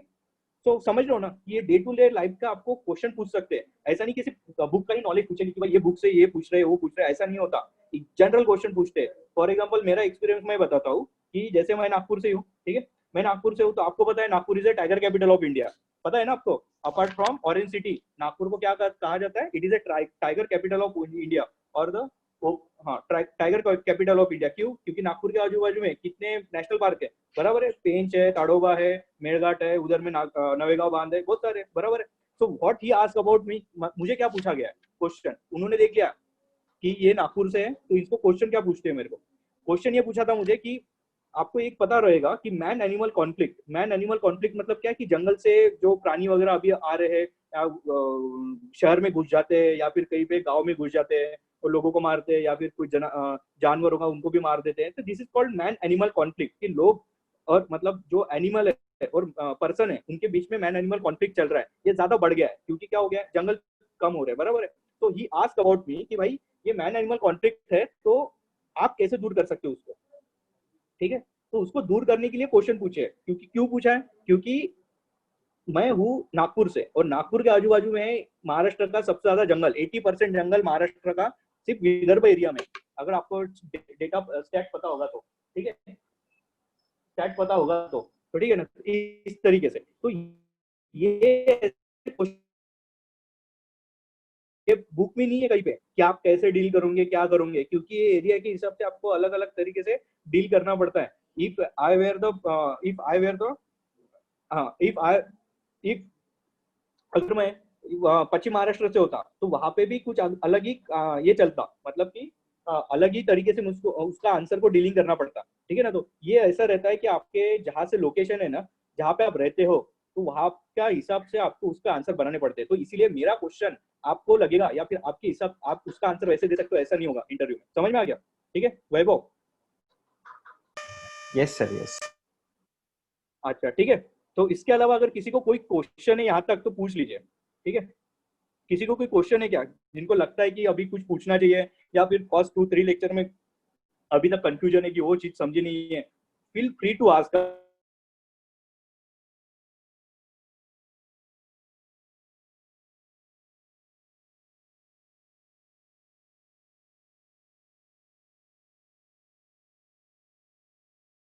ग्रो नहीं होती, तो आपको लगता है कि आपकी पर्सनैलिटी ग्रो करनी है, थोड़ा लीडरशिप क्वालिटी आनी है आप में, तो आपको क्वेश्चन पूछना ही पड़ेगा, आपको एज ए लीडर शो करना ही पड़ेगा, ठीक है। तो यहाँ पे डरो मत, मैं कुछ ऐसा कुछ अलग बताने वाला नहीं हूँ। हम स्टडी हंसते खेलते हुए करने वाले हैं, क्योंकि जितना ज्यादा फ्री माइंड से स्टडी करोगे तो आपको क्वेश्चन आएगा। हाँ रजनीश पूछो, रजनीश क्वेश्चन पूछो। सर जो GS1 का पेपर होता है, ऐसे 3-4 पेपर होते हैं, रजनीश तो उसमें हेलो हेलो ठीक है, रजनीश कुछ बात नहीं कर रहे हैं, उन्होंने तो बोला था क्वेश्चन के लिए, पर क्वेश्चन नहीं पूछ रहे। हाँ किसी को क्वेश्चन है और? हेलो ठीक है, किसी को क्वेश्चन है तो हम सामने बढ़ते हैं, फिर किसी को क्वेश्चन नहीं होगा तो देखिए किसी को बाद में याद आता है तो बाद में भी पूछ सकता है क्वेश्चन। सिर्फ पूछो कि क्या क्वेश्चन है, कैसे कैसे, मतलब आपको अगर कहीं पे डाउट है पहले सेशन में, अदरवाइज ओवरऑल एग्जाम के बारे में, तो आप भी पूछ सकते हो क्वेश्चन, सिर्फ पूछिए, ठीक है ना। तो सिर्फ पूछिए, चुप मत रहिए। मैं अभी बोल रहा हूँ, मैं अभी भी फिर से बोल रहा हूँ, क्योंकि मैं हमेशा पढ़ाने का मेरा स्टाइल भी वैसी है कि मैं इंटरएक्टिव सेशन रखता हूँ, मुझे वन वे। हाँ वैभव पूछो, सब क्वेश्चन वैभव पूछ रहे हैं, पर पूछो अभी एक बार। सर मिनिमम हाँ with Vaibhav. In a day, minimum हम कितने आवर्स तक इसको स्टडी करना, अ, मतलब मिनिमम कितने आवर की स्टडी जरूरी है सर इसमें, मिनिमम? हाँ रजनीश ने कुछ तो लिख के भेजा है क्वेश्चन पेपर, वो कुछ आया नहीं, तो रजनीश टाइप करो, मैं क्वेश्चन का आंसर दे दूंगा, तब तक हम सामने बढ़ते हैं, थोड़ा मैं बता देता हूँ। So hello. हाँ, तो मैं वही बताने वाला हूँ कि अभी हम स्टार्ट करते हैं इन्वायरमेंट और एग्रीकल्चर के साथ। ज्यादा कुछ नहीं है, मैं आधा घंटा इसके ऊपर बताऊंगा कि एग्रीकल्चर और इन्वायरमेंट का इंपॉर्टेंट क्या है, उसके डील क्यों करना है। देखिए ये इन्वायरमेंट एंड एग्रीकल्चर क्या है, ये दो सब्जेक्ट अलग कर दिया है, मतलब एक कर दिया है, मर्ज कर दिया है। तो क्यों ऐसे, मतलब एग्रीकल्चर के भी साथ में, किसी को कुछ आइडिया है क्या, why we need to study agriculture? क्या एग्रीकल्चर को पढ़ना चाहिए, ऐसे किसी को लगता है कि नहीं इसीलिए हमको एग्रीकल्चर पढ़ना चाहिए? किसी को पता है कि यूपीएससी ने एग्रीकल्चर क्यों डेलिबरेटली सिलेबस का पार्ट बनाया है? कोई भी आंसर दो, एक अनम्यूट होके, किसी को लगता है कि ये एग्रीकल्चर इसीलिए हमको पढ़ना चाहिए? सर। ठीक है, अरे कोई है जो आंसर हाँ दे सर। सकेगा ऐसे? अरे कुछ भी दो आंसर, ऐसे चलेगा? आपका सिली टू सिलो आंसर भी होगा ना, कोई नहीं हंसेगा, ठीक है। हाँ भाई वो बोलो। Hello sir hello sir let them speak. Hello. Hello sir. अरे किसी को कोई आंसर देगा ही नहीं देगा? हाँ सर, सर एग्रीकल्चर इसलिए चुना गया। किसी को प्रॉब्लम है क्या, किसी को साउंड वगैरह का प्रॉब्लम है? अरे आप तो ऐसे बिहेव कर रहे हो कि जैसे कि एकदम स्कूल में हो, किसी को नॉलेज ही नहीं है कुछ एग्रीकल्चर वगैरह का, किसी को नॉलेज ही नहीं है। अरे कुछ भी आंसर दिया तो भी चलेगा, पर क्वेश्चन पूछना जरूरी है बहुत ज्यादा, और आंसर भी करना उतना ज्यादा जरूरी है, ठीक है सर ना। तो क्वेश्चन पूछो, feel free to ask the question, यहाँ पे सर कुछ कोई जज नहीं करने वाला आपको। सर एज डिस्ट्रिक्ट मजिस्ट्रेट अगर किसी की पोस्टिंग हो तो उसको एग्रीकल्चर में मतलब मौसम के हाव भाव अच्छा और देखिए, जो यहाँ पे ये बोल रहे हैं फार्मर्स। कि रजनीश बोल रहे हैं कि GS 1 2 3 4 में कौन सा सब्जेक्ट प्रिपेयर करना जरूरी है, तो आप प्रिपेयर पेपर में कौन सा सब्जेक्ट इंपॉर्टेंट है पढ़ना। रजनीश, जो सिलेबस है सभी सब्जेक्ट इंपॉर्टेंट है, पर देखिए कि सभी सब्जेक्ट को आपको एक ही तरीके से डील नहीं करना पड़ेगा। सभी सब्जेक्ट इंपॉर्टेंट है, ऐसा नहीं कि कुछ एक ही सब्जेक्ट पढ़ा तो खत्म हो जाएगा आपका एग्जाम, नहीं निकलेगा, निकल जाएगा, ऐसा नहीं होता है। एक सब्जेक्ट में बहुत ज्यादा मार्क लिए तो आपका एग्जाम निकल जाएगा। आपको सभी सब्जेक्ट पढ़ने पड़ते हैं, but according to their weightage in the examination, ठीक है, कि उनको कितना वेटेज है उस तरीके से आपको पढ़ना पड़ता है। तो इसके लिए ऐसा नहीं है कि आप कोई सब्जेक्ट छोड़ दोगे।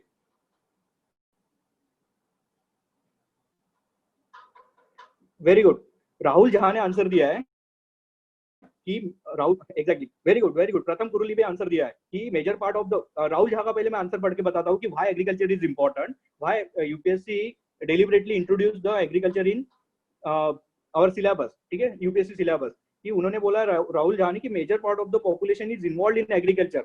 Exactly that is the basic major reason कि भाई इन्वायरमेंट हमारा एग्रीकल्चर का part, agriculture as a UPSC का पार्ट क्यों है, क्योंकि you are going to serve the society, और सोसाइटी में सबसे ज्यादा लोग कहाँ पे एंगेज है, एग्रीकल्चर में एंगेज है, तो आपको फार्मर के भी प्रॉब्लम डील करने पड़ेंगे। तो जब तक आपको फार्मर के प्रॉब्लम पता नहीं है तो आप कैसे बताओगे कि भाई एज ए कलेक्टर कैसे आप उसको डील कर पाओगे। तो आपको पता रहना चाहिए कि एग्रीकल्चर के प्रॉब्लम क्या है, उसके सॉल्यूशन क्या हो सकते हैं, करंट डायनामिक के हिसाब से एग्रीकल्चर क्यों इतना ज्यादा पैसा नहीं दे पा रहा है, लोग एग्रीकल्चर से सर्विस में जा रहे, पता आपको भी पता होगा वो कि एग्रीकल्चर पहले होता था जितना अभी नहीं, उतना उसका क्रेज नहीं रहा है अभी, ठीक है, वो नहीं करते हैं, ठीक है। प्रथम कुरिल का आंसर है exactly Rahul Jha, I guess, हाँ exactly he gave the some data, Rahul Jha, ki 54% population in Bihar is involved in agriculture. So Rahul Jha, I guess you are from Bihar, so 54% population is involved in agriculture, exactly, ठीक है। कि अगर पूरे overall India का देखिए ना तो around 60% direct, 55%, not 60% तो 55% डायरेक्ट एंड इनडायरेक्ट एम्प्लॉयमेंट बोल रहा हूँ मैं, डायरेक्ट एंड इनडायरेक्ट एम्प्लॉयमेंट कहाँ से मिलता है आपको, एग्रीकल्चर से मिलता है। Very good Rahul Jha. Then Pratham Kuril का आंसर है कि सर एग्रीकल्चर में role economy and daily life, अच्छा ठीक है, एग्रीकल्चर का रोल इकोनॉमी और डेली लाइफ में बहुत ज्यादा है, ये भी सही है कि एग्रीकल्चर का इकोनॉमी में, पर देखिए क्या हो रहा है ना, विद करंट सिचुएशन जैसे जैसे चेंज हो रही है ना, इकोनॉमी जो बोलते हैं हम लोग जीडीपी, जो अभी हमारे ऑनरेबल प्राइम मिनिस्टर ने बोला था कि भाई हमें 5 ट्रिलियन जीडीपी करनी चाहिए, वो ट्रिलियन कितनी जीडीपी करनी चाहिए वो छोड़िए, जीडीपी मतलब क्या होता है कि मतलब जितना आप एक साल में प्रोड्यूस करते हो आपके goods and services with in our country, मतलब हमारे कंट्री में, मतलब बॉर्डर जो है ना उसको हम बोलते हैं जीडीपी। आपने नाम सुना होगा जीडीपी अभी बहुत चल रहा था, 5 ट्रिलियन जीडीपी वगैरह सब चल रहा था ऐसे, ठीक है ना। तो ये जीडीपी क्या है, फिर इसमें हमारे एग्रीकल्चर का कितना कंट्रीब्यूशन है। तो जो प्रथम कुरिल बोलते हैं कि इकोनॉमी में उसका रोल है, एग्जैक्टली उनका रोल तो अच्छा खासा है, बट अभी उसका रोल भी कम होते जा रहा है, तो उसको हमको फिर से बढ़ाना है, क्योंकि हमारा क्या हो रहा है कि majority of population engage in economy but the contribution in the GDP is very less, ठीक है, जितनी पॉपुलेशन है उससे भी कम हमारा उसका जीडीपी है, ठीक है। तो डेली लाइफ में एग्रीकल्चर हम यूज करते हैं। तो very good, Rahul Jha and प्रथम कुरिल दोनों ने आंसर दिया है। मैं एक्सपेक्ट करूंगा कि बाकी लोग भी उतने ही आंसर, इतने ही क्विकली आंसर दे पाओगे, ठीक है ना। अगर आपको हाँ अनम्यूट करके भी आंसर दे सकते हो तो दो, कोई इशू नहीं है, वहां पे लिखना जरूरी नहीं है, ऐसा भी नहीं है, ठीक है। सो agriculture, that's why UPSC introduce the agriculture, exactly, ठीक है। वैभव ने भी आंसर दिया है, वह भी बोल रहा है कि it deals with the current situation about the environment and also production rate of the development of the society. अच्छा, तो मैंने एग्रीकल्चर के बारे में पूछा था, आपने थोड़ा एनवायरनमेंट, ठीक है, एग्रीकल्चर का एनवायरनमेंट के साथ भी कनेक्शन है, ऐसा कुछ नहीं है, क्योंकि क्या हो रहा है टू डू एग्रीकल्चर, कि एग्रीकल्चर जितना ज्यादा हमारी पॉपुलेशन बढ़ रही है उतनी ज्यादा हमें क्या जरूरत है, प्रोडक्शन, मतलब क्या बोल सकते हैं उसको, क्रॉप्स की जरूरत है, जैसे कि गेहूं हो गया, चावल हो गया, सबकी जरूरत है, बराबर है। तो उसके लिए क्या है, एग्रीकल्चर जो लैंड है उनकी, एग्रीकल्चर लैंड का जो एरिया है वो बढ़ रहा है, तो उसके लिए क्या करना पड़ेगा, अगर लैंड का एरिया बढ़ रहा है तो क्या करना पड़ेगा, इंडिया तो पाकिस्तान के अंदर घुस नहीं सकता है, वो क्या कर रहे हैं, फॉरेस्ट कट कर रहे हैं, बराबर है ना। तो ये कनेक्शन है सबका, एनवायरमेंट एंड एग्रीकल्चर का। तो फॉरेस्ट कट कर रहे हैं मतलब क्या हो गया, डिफॉरेस्टेशन, जंगल तोड़ जिसको बोलते हैं, it becomes the syllabus of environment. So that's how agriculture and environment are connected, and every time when you study the environment you have to study agriculture also, ठीक है। तो ये हम सामने बढ़ते हैं अभी, चलो नेक्स्ट स्लाइड। तो एनवायरमेंट, व्हाई टू स्टडी, सबसे पहले तो why to study environment and agriculture, of course. देखिए क्या हुआ है कि सबसे पहले 2013 में सर ने आपको फर्स्ट लेक्चर में बताया था कि there are 3 all India services, IAS, IPS and IFS, बराबर। आईएफएस मतलब IFoS, Indian forest services, there is a one service also IFS, मतलब क्या होता है उसका, इंडियन फॉरेन सर्विसेज, ठीक है, वो सर्विस थी इंडियन फॉरेस्ट सर्विसेज। तो ये जो आईएएस, आईपीएस एंड आईएफओएस होती है, ये तीनों सर्विसेज ऑल इंडिया सर्विसेज है, ठीक है।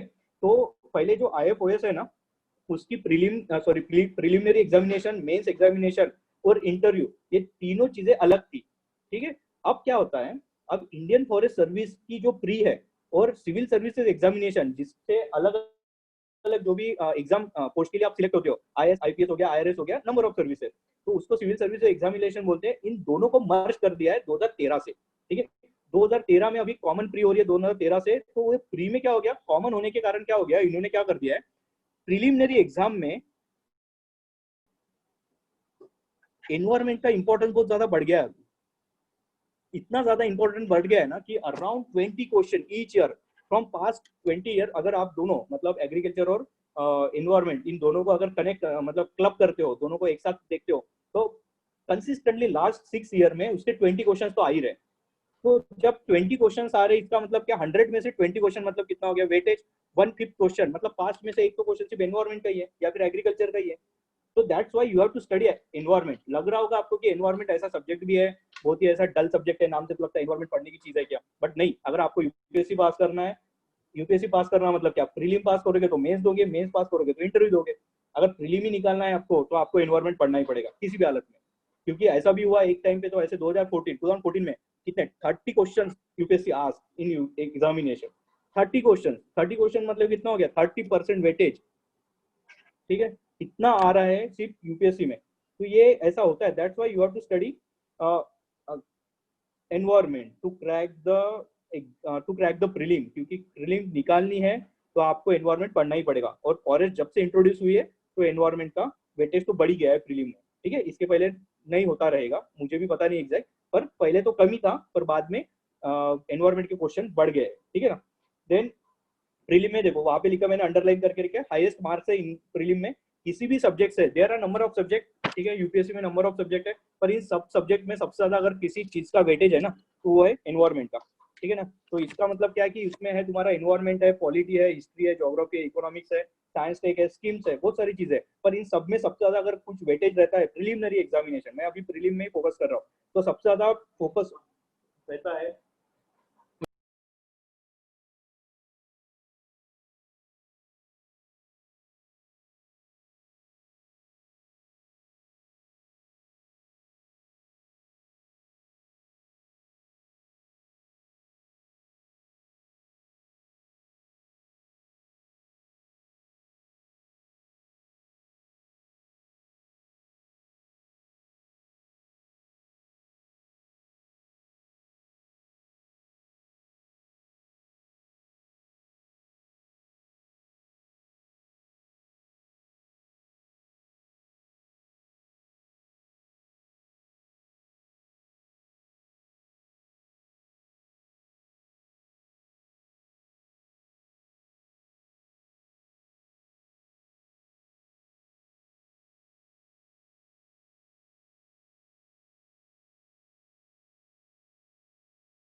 हेलो, हाँ, तो ठीक है, सॉरी फॉर द इंटरप्शन। सबको आवाज आ रही है कि एक बार चेक करिए, थोड़ा इधर टेक्निकल प्रॉब्लम हो गया था।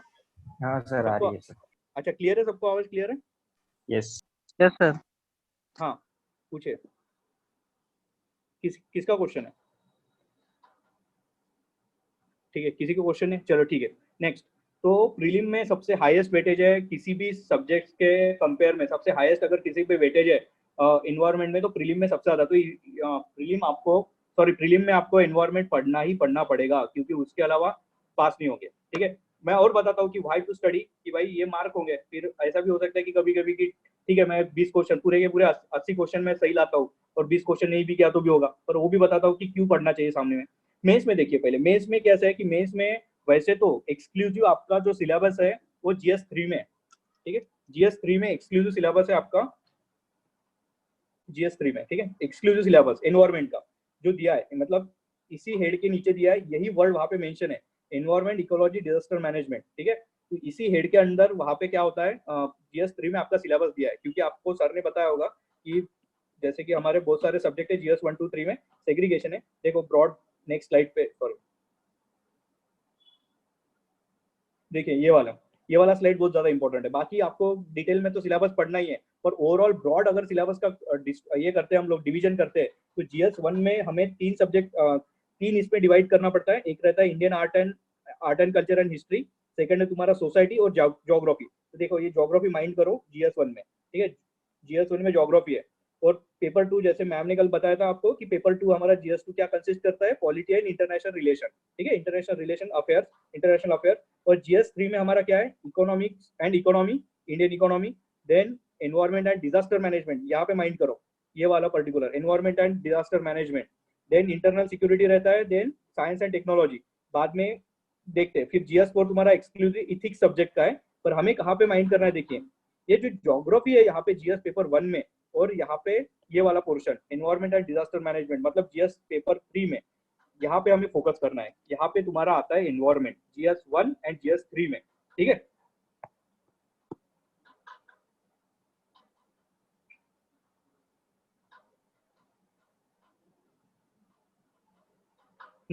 तो देखिए यहाँ पे वही लिखा हुआ है मैंने, GS1 में जो ज्योग्राफी का पोर्शन है ना, उसमें उसका अगर ज्योग्राफी का भी आप डिटेल में सिलेबस देखते हो तो उसमें वर्डिंग के एग्जैक्ट वर्डिंग ये है कि climate change and disaster management, मतलब ज्योग्राफी के भी जे 6 से या 7 क्वेश्चन आते हैं GS1 में, मतलब 6 और 7 क्वेश्चन में से 2 क्वेश्चन, एटलीस्ट 2 क्वेश्चन काय पे रहते हैं, climate change and disaster management के ऊपर, ठीक है। तो इसमें कितना वेटेज है, अराउंड 25%, 25 मार्क्स का, ठीक है। तो 25 मार्क्स का आपको पेपर 1 में पूछेंगे एनवायरमेंट के लिए, ठीक है, मतलब climate change and disaster management.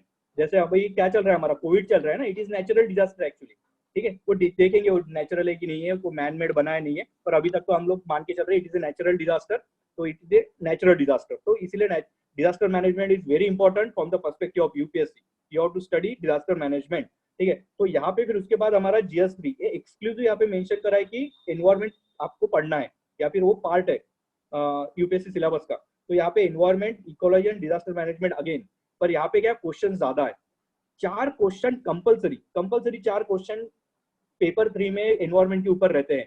तो ये 4 क्वेश्चन में से 3 तो जनरल है, मतलब इन्वायरमेंट एंड इकोलॉजी के ऊपर, और एक क्वेश्चन रहता है तुम्हारा डिजास्टर मैनेजमेंट के ऊपर, ठीक है। डिजास्टर मैनेजमेंट के ऊपर तुम्हारा एक क्वेश्चन रहता ही कहता है। तो इसका वेटेज यहाँ पे है 50 मार्क का, 4 क्वेश्चन का वेटेज है तुम्हारा 50 मार्क का। तो 50 मार्क यहाँ पे ह्यूज 250 में से, क्योंकि हमारा 250 का एक पेपर रहता है, GS पेपर एक 250 मार्क का रहता है, तो 250 में से 50 मार्क आपके किसके ऊपर है, एनवायरमेंट के ऊपर। तो आपको इसका इंपॉर्टेंस समझेगा अभी सामने जाके, मैं बता रहा हूँ क्यों। इंटरव्यू बताता हूँ मैं कि इंटरव्यू क्या है। इंटरव्यू में जैसे मैंने क्वेश्चन आपको बताया था कि देखिए कि इंटरव्यू में 3 मेजर पोर्शन के ऊपर सबसे ज्यादा जो पोर्शन मतलब सब्जेक्ट के ऊपर सबसे ज्यादा क्वेश्चन पूछे जाते हैं। एक तो रहता है तुम्हारा पॉलिटिकल, मतलब कोई पॉलिसी मेकिंग हो गया या फिर जो भी कुछ चीजें हो रही है इंडिया में पॉलिटिकली। देन सेकंड है तुम्हारा इकोनॉमिक्स, इकोनॉमिक्स के ऊपर क्वेश्चन चलता है, क्योंकि क्या है, इकोनॉमी तुम्हारा देश चलाता है, ठीक है। और थर्ड हाईएस्ट वेटेज अगर किसी चीज के ऊपर दे रहे होंगे ना इंटरव्यूअर आजकल, इट इज एनवायरमेंट सब्जेक्ट।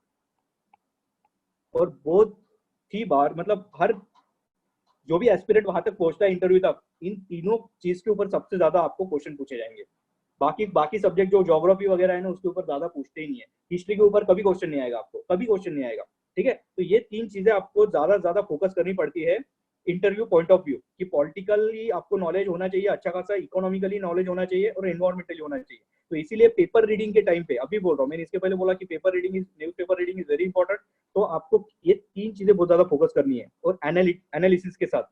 वो चीज ऐसे नहीं पूछते सिर्फ कि भाई पॉलिटिकल है तो इस बार कौन चुन के आ गया वगैरह वगैरह, ये चीजें मतलब ये ऑब्जेक्टिव ऐसा क्वेश्चन नहीं रहेगा। वहां पे आपको पूछते हैं ओपिनियन आपका, ये ऐसी चीज होनी चाहिए क्या, ठीक है। कि लॉकडाउन लगा दिया, लेट से ये लॉकडाउन की प्रोसीजर है, ठीक है, लॉकडाउन लगा दिया हमने, अभी 3-4 लॉकडाउन हो गया हमारे, बराबर है, अनलॉकडाउन भी शुरू हो गया हमारा अभी 4 लॉकडाउन के बाद। तो आपको लगता है क्या यूपीएससी में कैसे क्वेश्चन पूछेंगे पता है, कि यूपीएससी बोलेंगे कि हाँ ठीक है, हमारे को पहले ऐसे जनरलाइज शुरुआत करते हो लोग कि yes you know about the lockdown, then first lockdown, second lockdown, third lockdown, ऐसा ऑब्जेक्टिव क्वेश्चन पूछेंगे।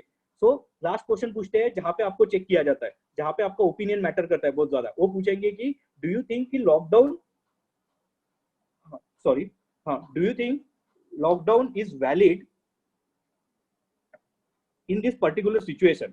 और लॉकडाउन या फिर ऐसे बोलेंगे कि आप लेट तो नहीं हो गए हो लॉकडाउन लगाने के लिए इंडिया, ठीक है।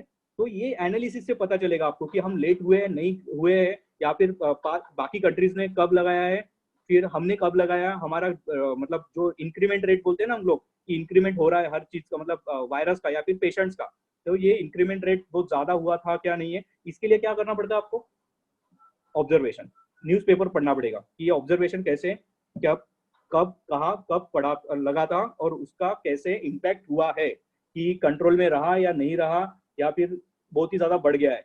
तो या फिर ऐसे भी पूछेंगे कि अनलॉकडाउन शुरू कर दिया, तो is it valid move by the government to unlock the country when the cases were highest, कि जब केसेस बहुत ज्यादा थे तभी अनलॉकडाउन शुरू कर दिया गवर्नमेंट ने, तो ये वैलिड मूव था क्या अपना गवर्नमेंट का। तो इस तरीके के आपको ओपिनियन बेस्ड क्वेश्चन पूछेंगे, वहां पे सीधे सीधे क्वेश्चन कभी नहीं पूछते, ठीक है। हाँ चलो ठीक है, किसी को डाउट है क्या? राहुल झा और वैभव कुमरे दोनों हैंड रेज करें, डाउट है दोनों को? वैभव झा, वैभव कुमरे, राहुल झा, सॉरी राहुल झा एंड वैभव कुमरे। हाँ पूछो पूछो, क्वेश्चन पूछो ना, अनम्यूट होके क्वेश्चन पूछ लेना, ठीक है। Hello sir. हाँ पूछो। आपका हेलो। आवाज अटक रही है वैभव। हेलो।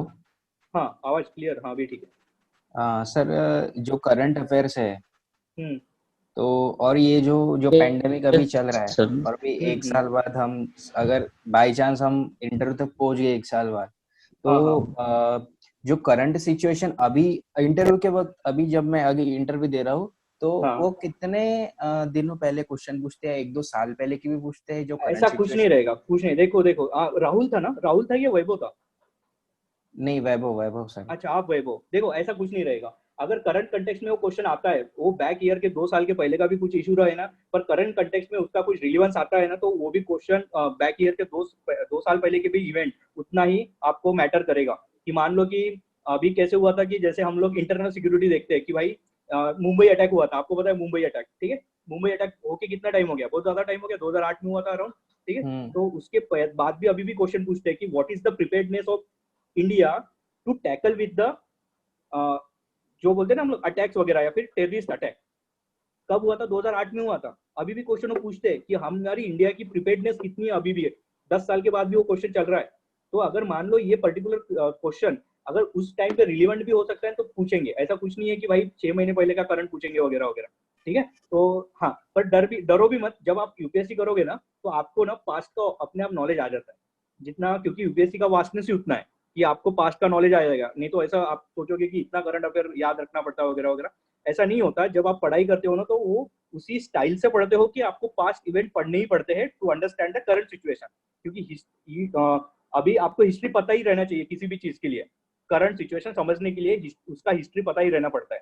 तो अभी इसके बाद ऐसे भी होगा कि गवर्नमेंट क्वेश्चन पूछेगी कि आफ्टर पैंडेमिक, मान लो कि 1 साल के बाद आप इंटरव्यू के स्टेज पे पहुंचते हो, तो दे विल आस्क अबाउट कि भाई हाँ कि what is the preparedness of India in health sector after pandemic, ठीक है। आफ्टर पैंडेमिक मतलब ये हमारा जो पर्टिकुलर पैंडेमिक है हमारा कोविड का, तो आपको वो पता रहना चाहिए कि उसके बाद कितना ये हो गया, मतलब कितना हमने हेल्थ सेक्टर में इन्वेस्टमेंट करा है, कितने हमारे डॉक्टर्स है, कितने डॉक्टर टू पॉपुलेशन रेशो रहता है, कितने हमारे बेड्स बड़े हैं, या फिर कितने वेंटिलेटर की सुविधा हमने उपलब्ध कर दी है, किस तरीके से, ठीक है। तो रिलीवेंट रहेगा, ऐसा कुछ नहीं है। उस कंटेक्स्ट में अगर फिट बैठा है तो पूछेंगे, ठीक है। समझ में आ गया? तो इंटरव्यू में इस तरीके से 3 चीज के ऊपर बहुत ज्यादा फोकस कर रहे हैं, इतना याद रखो, political economics and political economics and economy and ये अपना एनवायरमेंट, ठीक है। आ गया इतना समझ में? ठीक है। और सबसे उसके बाद ये तो हो गया एग्जाम के बारे में, वाई टू स्टडी। फिर उसके बाद ये देखो, इसका सबसे अच्छा इनपुट क्या, एनवायरमेंट सब्जेक्ट की सबसे अच्छी बात क्या बताए, it is input to output ratio. जैसे कल मैम ने बताया था, input to output ratio, cost benefit ratio बोलते हो, यह सबसे हाईएस्ट है actually, because it is the easiest subject to understand. Environment is a very easy है, कि इतना इजी सब्जेक्ट है ना समझने के लिए, कि एक बार समझ लिया ना आपने तो आप इजीली आंसर दे सकते हो। ऑब्वियस है, वहां पे आपको क्या करना पड़ता है, कुछ बेसिक चीजें पढ़नी पड़ती है। जितनी ज्यादा टेक्निकल चीजें अदर सब्जेक्ट में है ना, जैसे कि आपका पॉलिटिक्स हो गया, इकोनॉमी हो गया, या फिर अदरवाइज ज्योग्राफी में भी हो गया, या फिर हिस्ट्री, तो वैसे वो मेमोराइज करना पड़ता है बहुत ज्यादा, थोड़ा रट्टा मारना पड़ता है। तो इन सबसे अगर बहुत ही ज्यादा इजी वाला अगर कोई सब्जेक्ट है ना, इट इज एनवायरमेंट। तो इसीलिए इनपुट टू आउटपुट रेशियो बहुत ज्यादा हाई है इसका। तो इसीलिए आप अगर मान लो 20 क्वेश्चन जो आते हैं, मैंने हर बार बोला कि each year UPSC asking 20 plus question I guess, तो उससे आपको फायदा होगा ही होगा। मतलब जो बोला कि आप 80 क्वेश्चन सही कर दोगे और 20 क्वेश्चन लेफ्ट कर दोगे, तो उससे अच्छा ये है कि आप एनवायरनमेंट का पढ़ाई करो ढंग से, आपको ज्यादा से ज्यादा आपके करेक्ट आने के चांसेस है। ठीक है, तो इनपुट टू आउटपुट रेशियो सबसे हाईएस्ट है इसमें। हाँ हाँ, पूछो राहुल, जाओ फिर से एक बार। हाँ सर, सर मैं पूछ रहा था कि आप जैसे एनवायरनमेंट मुझे बहुत टफ लग रहा है, अच्छा, क्योंकि ऐसा इसलिए हो रहा है आप क्योंकि नॉलेज के हिसाब से environment is easy to understand, but I feel कि यूपीएससी में जो एनवायरनमेंट के क्वेश्चंस आते हैं वो सारे करंट अफेयर्स से आते हैं। देखिए मतलब ये अभी, कि हाँ तो ये अभी यही है कि कि हम, किसने क्या नया रिसर्च करा एनवायरनमेंट पे, या कुछ किसी ने कुछ मेसोस्फीयर में कुछ अच्छा डिस्कवर कर लिया, या एग्जैक्ट, फॉर से कि नासा ने कुछ नया रिसर्च कर लिया, आई गॉट कोई योर नया पॉइंट, आई गॉट। नया सर लेयर कोई ढूंढ लिया, कुछ ऐसा, तो मतलब बहुत बहुत वास्ट लगता है मुझे, तो इसे एग्जैक्टली, कैसे करना है? हाँ तो देखिए प्रॉब्लम ये है ना कि यहाँ पे हो क्या रहा है ना एग्जैक्टली हमारा अभी, आप करंट अफेयर, आप मुझे लग रहे हो कि आप आपकी प्रिपरेशन, सेल्फ प्रिपरेशन चल रही है आई गेस, इसलिए आपको अच्छा खासा नॉलेज है इस चीज़ का, या फिर इसके पहले भी आपने एग्जाम दे चुके हो। ठीक है, तो मैं एक सर मैं बताना चाहता हूँ। प्रिपरेशन कर रहा हूँ, एग्जाम तो नहीं दिया। अच्छा, एग्जाम दिया, पर आपको अच्छा खासा नॉलेज है इसीलिए, क्योंकि आपको बेसिक चीजें तो अंडरस्टैंड हो चुकी है कि क्या रहता है, क्वेश्चन कैसे आते हैं, तो एनालिसिस भी आपका दिखता है प्रीवियस ईयर पेपर का। प्रॉब्लम क्या है ना, देखिए कि प्रॉब्लम यह हो गया, हम करंट के लिए ना जो कन्वेंशनल क्लास के मटेरियल है ना उसके ऊपर ही रिलाई कर रहे हैं, और यूपीएससी क्या चाहती है ना कि ये जो करंट का मटेरियल वगैरह है ना, रेडीमेड मटेरियल वो निकाल दे। वो क्या चाहती है, जो न्यूज़पेपर पढ़ रहा है, मैंने इसके पहले बता दी थी एक चीज की भाई, उनको कौन कैसा पर्सन चाहिए एज ए, उनको सिलेक्ट करने के लिए, उस चेयर पे बैठने के लिए कलेक्ट करके, उनको ऐसा पर्सन चाहिए जो कौन हो, जो पर्सन एक जो जनरल अंडरस्टैंडिंग रखता हो सोसाइटी की। तो जनरल अंडरस्टैंडिंग आपकी कहाँ से आ रही है, इसके पहले बताया था मैंने, कहाँ से, न्यूज़पेपर से ना, बराबर है, न्यूज़पेपर से जनरल अंडरस्टैंडिंग आती है। प्रॉब्लम होता क्या है, हम लोग करंट का कहाँ से पढ़ते हैं, ज्यादा से ज्यादा करंट का पढ़ते हैं हम लोग, जो रेडीमेड नोट्स आते हैं उससे पढ़ते थे, न्यूज़पेपर पे हम इतना फोकस नहीं करते। लिटरली आप कोई भी क्वेश्चन देखो, कोई भी क्वेश्चन देखो लास्ट ईयर आया हुआ एग्जाम में, आप सिर्फ उसके सामने द हिंदू या इंडियन एक्सप्रेस डाल देते हो ना, तो आपको वो क्वेश्चन न्यूज में दिखेगा, ऐसा नहीं कि न्यूज के बाहर का क्वेश्चन है। हाँ ठीक है ना, आपने सर, एक जो, लेकिन यही है कि ना जैसे मैंने ऑब्जर्व किया, जैसे इस साल का जो क्वेश्चन पेपर आया था प्रीलिम्स का, हम्म, उसमें मैंने ये ऑब्जर्व किया कि ना एनवायरनमेंट के डायरेक्ट क्वेश्चन थे हिंदू से, हाँ और सिर्फ हिंदू से नहीं थे। यही प्रॉब्लम थी कि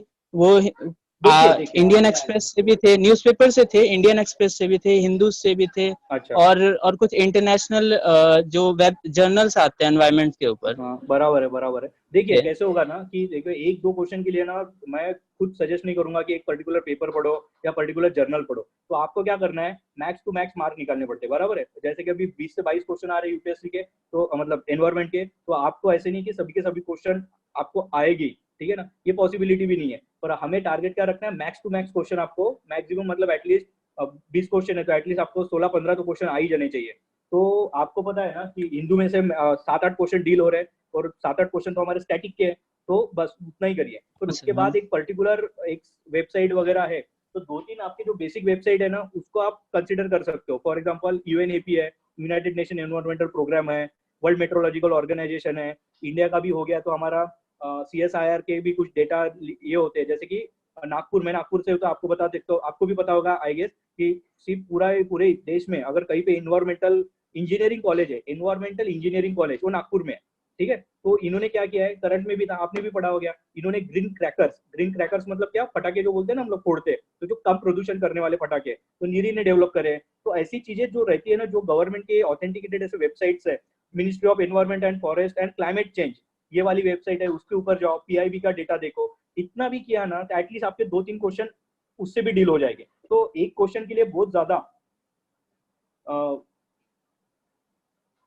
हाँ, इसलिए बहुत ज्यादा आप उसके ऊपर फोकस मत करिए कि एक दो क्वेश्चन के लिए बहुत ज्यादा इधर उधर के रिसोर्सेज आप मत पढ़िए, बस इतना ही है मेरा कहना। ठीक है, समझ आ रहा है ना आपको?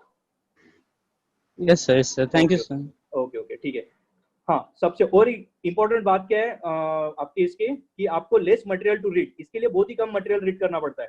फॉर एग्जांपल मैं अभी बुक लिस्ट दिया है सामने, बुक लिस्ट बहुत ही कम है उसकी। हाँ देखिए, मैं बुक लिस्ट भी बता देता हूँ उसकी क्या है, तो सबसे पहले फिर उसके बाद देखेंगे इसकी बुक लिस्ट है। तुम भाई देखो, एनसीईआरटी का 6 to 12 तक है, और देखिए एनसीईआरटी में ऐसा कोई पर्टिकुलर टॉपिक है नहीं उसका कि भाई ये पर्टिकुलर बुक एनवायरमेंट की वगैरह वगैरह। तो ज्योग्राफी के जो बुक्स रहते हैं जहाँ पे फॉरेस्ट है या फिर पर्टिकुलर ऐसे सॉइल है, थोड़ा आपका माइक म्यूट कर दीजिए, बाकी जो भी लोग आए हैं बाद में, ठीक है।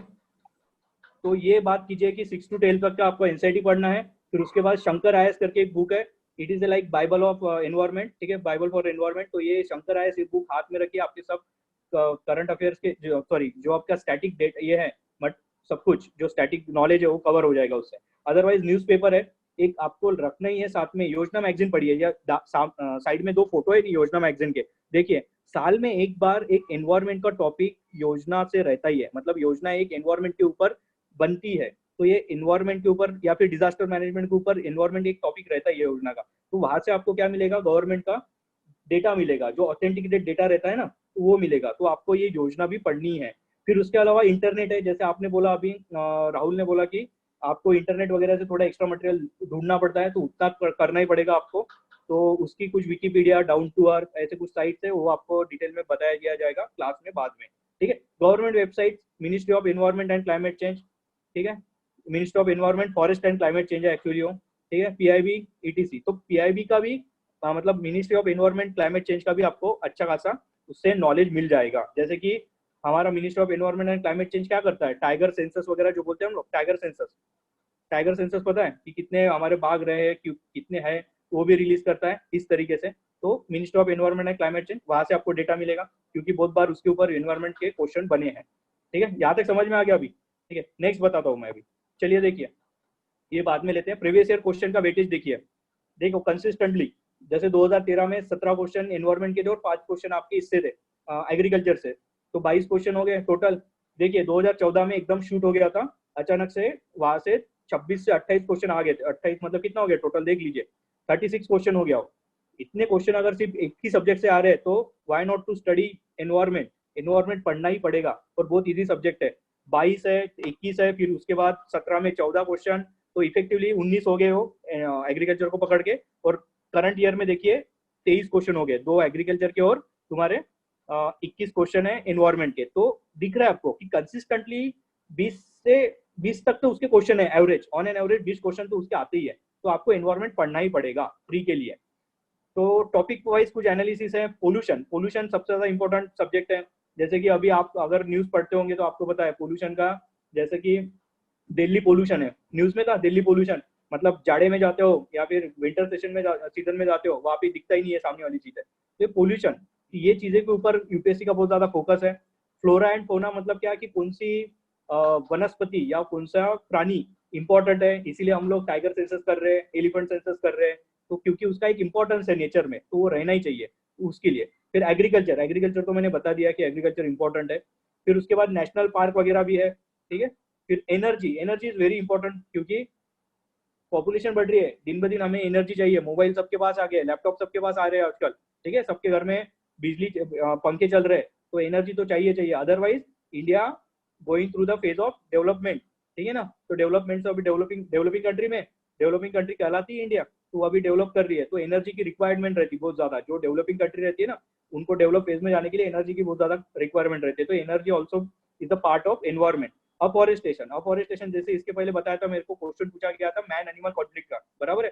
तो अफॉरेस्टेशन, व्हाई अफॉरेस्टेशन इंपॉर्टेंट, क्योंकि वहां से जानवर निकल के कहाँ पे आ रहे हैं, तुम्हारे गाँव में आ रहे हैं या फिर सड़कों पे दिख रहे हैं, ठीक है ना। तो अफॉरेस्टेशन इज इंपॉर्टेंट, वहां पे भी क्वेश्चन पूछे गए। एंड इंटरनेशनल ट्रीटी, ठीक है, इंटरनेशनल के ऊपर भी बहुत ज्यादा क्वेश्चन पूछे जाते हैं। जैसे कि कहीं पे कुछ समिट हुई है, कहीं पे किसी के ऊपर कुछ चर्चा हुई है एनवायरमेंट के ऊपर। ग्रेटा थनबर्ग का नाम सुना होगा आपने, ग्रेटा थनबर्ग, हुई she is a 15 year old, अभी 17 साल की हो गई है, but when she given the speech in UN climate conference, ठीक है, यूएनईपी का, तो वो 15 साल की थी। She is from Sweden. तो 15 साल की बच्ची अगर एक डेवलप कंट्री को, यूएसए जैसे कंट्री को चैलेंज कर रही है, तो why she was in A news, ठीक है, वो न्यूज में थी, ग्रेटा थनबर्ग, ठीक है, आपको नाम सुना होगा, पता नहीं, जो न्यूज़पेपर पढ़ते उन्होंने सुना होगा। तो इस तरीके से उसका इंपॉर्टेंस बहुत ज्यादा बढ़ रहा है दिन ब दिन एनवायरमेंट का, तो आपको पढ़ना बहुत ज्यादा जरूरी होता है एनवायरमेंट, ठीक है। देखिए मैंने आपको मेंस प्रीलिम का तो ऐसे सिलेबस बता दिया था, थोड़ा प्रीलिम मतलब इन जनरल प्रीलिम का, बट डिटेल में ऐसे थोड़ा कुछ लिखा हुआ है एनवायरमेंट। आपके सिलेबस अगर देखते हो एनवायरमेंट का, तो ऐसे ही लिखा हुआ है इसमें। तो प्रीलिम में देखिए, प्रीलिम में आपको सिलेबस कितना दिया हुआ है, प्रीलिम में सिर्फ इतना ही बताया उन्होंने कि ये सिलेबस है करके। यहाँ पे देखिए, यहाँ पे माइंड करें, environment, ecology, biodiversity and climate change. उसके अलावा उन्होंने क्या पढ़ना है, कैसे पढ़ना है, वो नहीं बताया। वो डिटेल क्लास में आपको प्रोवाइड किया जाएगा कि प्रीलिम को किस तरीके से आपको डील करना है, प्रीलिम का क्या सिलेबस है, कैसे पढ़ना है। अदरवाइज जैसे GS3 डेडिकेटेड टू, मतलब ऐसा उसमें से एक सेक्शन है जो डेडिकेटेड है तुम्हारा एनवायरमेंट के लिए, तो उसमें कंजर्वेशन, एनवायरमेंटल पोल्यूशन, यहाँ पे देखो पोल्यूशन आ गया, ठीक है, डिग्रेडेशन, एनवायरमेंटल इम्पैक्ट असेसमेंट, मतलब क्या है कि आफ्टर कोई कंपनी वगैरह सेटअप होती है तो उसके लिए बहुत ज्यादा फॉरेस्ट वगैरह कट किया जाता है, तो वो भी कैसे करना है डीलिंग, तो वो किसके हाथ में रहता है, मतलब जो पॉलिसी मेकर रहते हैं, एक कौन क्लियरेंस देता है डिस्ट्रिक्ट में, कौन देता है, हमारा कौन देते हैं, डिस्ट्रिक्ट कलेक्टर के भी हाथ में कभी कभी पावर होते हैं, तो you are going to be IAS officer, तो you have to take the decision there, ठीक है। डिजास्टर मैनेजमेंट एंड डिजास्टर, देखो डिजास्टर एंड डिजास्टर मैनेजमेंट, जो अभी पैंडेमिक चल रहा है, हम तो बोल रहे हैं कि यहाँ पे क्या आया है हमारा अभी, कोविड या फिर कोरोना का जो चल रहा है नेचुरल डिजास्टर, तो डिजास्टर मैनेजमेंट में भी आपका रोल आएगा ही आएगा, ठीक है। तो ये है तुम्हारा किसका क्वेश्चन है, ठीक है। थोड़ा आपकी तरफ से म्यूट कर दीजिए, जब बोलना होगा तभी आप अनम्यूट करिए आपका माइक, ठीक है। पेपर 1 में एक्चुअली ये that syllabus is related to geography, but उसमें क्या है, दो सेक्शन बहुत ज्यादा इंपॉर्टेंट है, दो सेक्शन, एक है कि डिजास्टर एंड डिजास्टर मैनेजमेंट। आप अगर यहाँ पे पढ़ते हो tsunami, then volcanic activities, cyclone, cyclone अभी आपको पता होगा देयर आर 2 साइक्लोन्स जो अभी हमारे ईस्टर्न एंड वेस्टर्न कोस्ट पे स्ट्राइक हुए, बराबर है, cyclone Amphan and cyclone Nisarga, बहुत लोगों ने नाम सुना होगा, 2 साइक्लोन अभी न्यूज में थे, ठीक है। तो ये देखो साइक्लोन, तो साइक्लोन जब आता है तो आपको कैसे डील करना है एज ए कलेक्टर आपको पता रहना चाहिए, that's why it becomes the syllabus of UPSC, ठीक है ना। तो इस तरीके से, इसीलिए पेपर 1 में भी आपको डिजास्टर एंड क्लाइमेट चेंज, ऐसे 2 टॉपिक के ऊपर हर साल एक एक क्वेश्चन तो रहेगा ही रहेगा। तो दिस इज प्रीलिम, ये डिटेल में आपको जब कॉपी मिलेगी तो आप एनालिज कर लो, पर ये मैंने अभी तक सिर्फ शॉर्ट में बताया कि GS1 में और GS3 में कौन कौन से टॉपिक्स है एनवायरमेंट के, ठीक है ना। फिर उसके बाद हम देखते हैं अभी नेक्स्ट, ये तो मैंने आपको समझा के दिया था कि GS1, 2, 3, 4 में कौन कौन से ब्रॉड टॉपिक्स है, ठीक है। बुक्स भी आपको बता दिया है कि कौन कौन से बुक्स आपको पढ़ना है और कौन कौन से कैसे कैसे पढ़ना है, वो भी मेरे क्लास में आपको क्लियर कर दिया जाएगा कि कैसे भी पढ़ना है और कैसे उसका आउटपुट मैक्स करना है या फिर उसका आउटपुट बढ़ाना है आपको। फिर उसके बाद ये तो आपको वेटेज बता दिया है,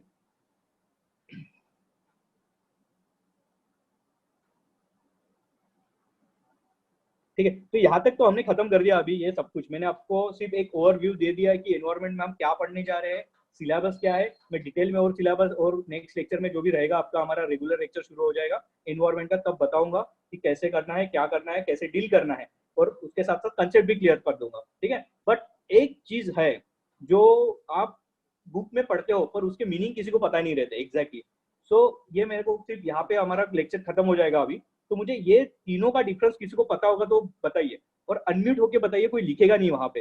what is the difference between environment, ecology and ecosystem, किसी को पता है क्या कि एनवायरमेंट, इकोलॉजी और इकोसिस्टम में फर्क क्या है? तीनों सेम ही लगते हैं, हम लोग बहुत बार यूज भी करते हैं ये word, environment, ecology and ecosystem. किसी को डिफरेंस पता है इसका? नहीं ना, क्योंकि होता क्या है ना, प्रॉब्लम यही है, हम चीज बराबर परसीव नहीं करते। जब यूपीएससी की प्रिपरेशन करते हैं ना, हम लोग अननेसेसरी चीज के ऊपर बहुत ज्यादा फोकस करते हैं। तो यूपीएससी वाले क्या पूछते हैं, सिंपल क्वेश्चन पूछते हैं, what is the difference between environment and ecology. फिर हमारे हाँ चलो वैभव कड़ू बताइए क्या है डिफरेंस एनवायरमेंट एंड इकोलॉजी का, या सर फिर ecosystem deals with the study of the life of animals, plants, और एनवायरनमेंट मतलब वो जो जिस वातावरण में वो रह रहे हैं। अच्छा, ecosystem deals with the study of animals and plants वगैरह, हाँ उसके जो लाइफस्टाइल है, जो स्टेजेस अच्छा। है, मैंने पढ़ा था, अभी याद नहीं है, थोड़ा थोड़ा याद है सर, अभी 10वीं की देखो, बात है। आपने गलती कर दी, मैं बता देता हूँ। आपने एनवायरमेंट का सही आंसर दिया। What is the environment? Environment मतलब एनीथिंग व्हिच सराउंड्स यू, कि आपके आजू बाजू में जो कुछ है ना, इट मेक्स द एनवायरमेंट। कि फॉर एग्जांपल उसमें कुछ लिविंग चीज भी है, नॉन लिविंग भी है। जैसे कि आपके आजू बाजू में आपके पेरेंट्स रहते हैं, वो लिविंग थिंग है। कुछ एनिमल्स रहते हैं जिन्होंने अपने पेट्स, मतलब डॉग्स वगैरह उनके घर में, these are the living thing. पेड़ हो गए, पौधे हो गए, these are the living thing. Anything which surrounds you, मतलब जो भी आपके आजू बाजू में ये एनवायरमेंट बनाते हैं, बराबर है। And non living things also. Non living things मतलब क्या है? पत्थर हो गया, फिर सनलाइट हो गया, पानी हो गया, these are non living things ना। तो आपके आजू बाजू में जो भी चीज है इसे बोलते हैं हम एनवायरमेंट। आपने जो बोला कि the study of living and non living things in environment, मतलब जो एनवायरमेंट के लोग रहते हैं तो उनका स्टडी मतलब इकोसिस्टम, ऐसे बोला ना। It is actually definition of ecology, ठीक है। Ecology is the study of interaction of living and non living things, ठीक है। जैसे कि आपका इंटरेक्शन होता है, आपके पापा के साथ इंटरेक्शन होता है, मम्मी के साथ इंटरेक्शन होता है, भाई बहन के साथ इंटरेक्शन होता है, बराबर है। आपका एक पेड़ों के साथ भी इंटरेक्शन होता है। फॉर एग्जांपल आपके घर में पेड़ होंगे तो आप भी कुछ फल वगैरह तोड़ते हो उससे, बराबर है ना। तो इस तरीके से तो it is interaction with living and non living things, बराबर है। तो ये इंटरेक्शन को जब हम स्टडी करते हैं तो वो बन जाता है इकोलॉजी, ठीक है। And what is ecosystem then?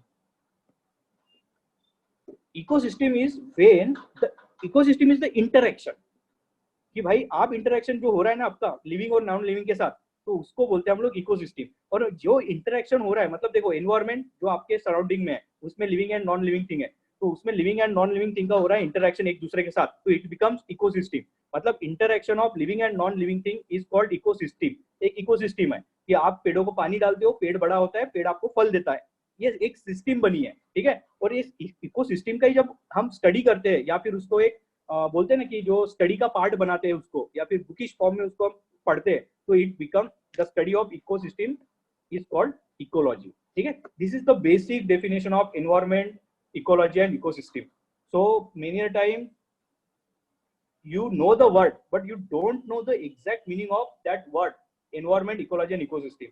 तो इसी तरीके से यूपीएससी में आपको पूछते हैं क्वेश्चन। प्रॉब्लम कब होता है ना, पता है क्या? इंटरव्यू में बता रहा हूँ मैं। इंटरव्यू में प्रॉब्लम कब होता है कि आपको एक बड़ा वाला क्वेश्चन पूछ लिया ना, बहुत साइंटिफिक वाला, उसका अगर आंसर आता है ना, उसका आंसर नहीं आता ना, तब प्रॉब्लम नहीं होता। क्योंकि कैसे है कि एक्सपेक्टेड रहता है, किसी को पता है किसी को पता नहीं है। तो वहां पे एम्बेरसमेंट कब होती है पता है? इंटरव्यू में, जब आपको बेसिक क्वेश्चन नहीं आते तब। बहुत ही बेसिक क्वेश्चन जब आते नहीं है ना, तब बहुत ज्यादा एम्बेरसमेंट होती है और उससे तुम्हारा कॉन्फिडेंस डाउन होता है। तो इसीलिए क्या है कि आप अभी भी जब यूपीएससी की पढ़ाई करोगे ना, तो आपको पढ़ना कैसे, एकदम बेसिक से। बेसिक के कंसेप्ट आपके बहुत स्ट्रांग होने चाहिए। जब तक आपका बेस स्ट्रांग नहीं होगा तो आपका बिल्डिंग स्ट्रांग नहीं रहेगा। बेस बहुत स्ट्रांग होना पड़ता है बिल्डिंग स्ट्रांग के लिए, ठीक है। तो इसीलिए आपको मुझे बताना वही है कि आप लोग जब पढ़ते हो यूपीएससी को, तो आपका परसेप्शन ना थोड़ा वैसे रखो, एक तो प्रैक्टिकल परसेप्शन रखो। अदरवाइज ऐसे नहीं कि ये एग्जाम बहुत ही टफ एग्जाम है, ये एग्जाम आपकी निकलेगी, ऐसा कुछ नहीं है। आप अगर एक पर्टिकुलर वे में पढ़ाई करते हो जो इस एग्जाम की डिमांड है, तो आपकी भी एग्जाम निकलेगी। मैं गारंटी देता हूँ कि फर्स्ट अटेम्प्ट में निकलेगी, कोई इशू नहीं है, ठीक है। पर उसके लिए आपको उस तरीके से पढ़ना पड़ेगा, ठीक है ना। So that's all about today's lecture. Next time से हम कंटिन्यू करेंगे हमारा डिटेल लेक्चर। तो अभी तक किसी को कुछ डाउट है कि जिसको लगता है कि भाई अभी तक मुझे कुछ चीजें अभी तक डाउट है जिसके दिमाग में कि नहीं समझी है, वो पूछ सकते हैं।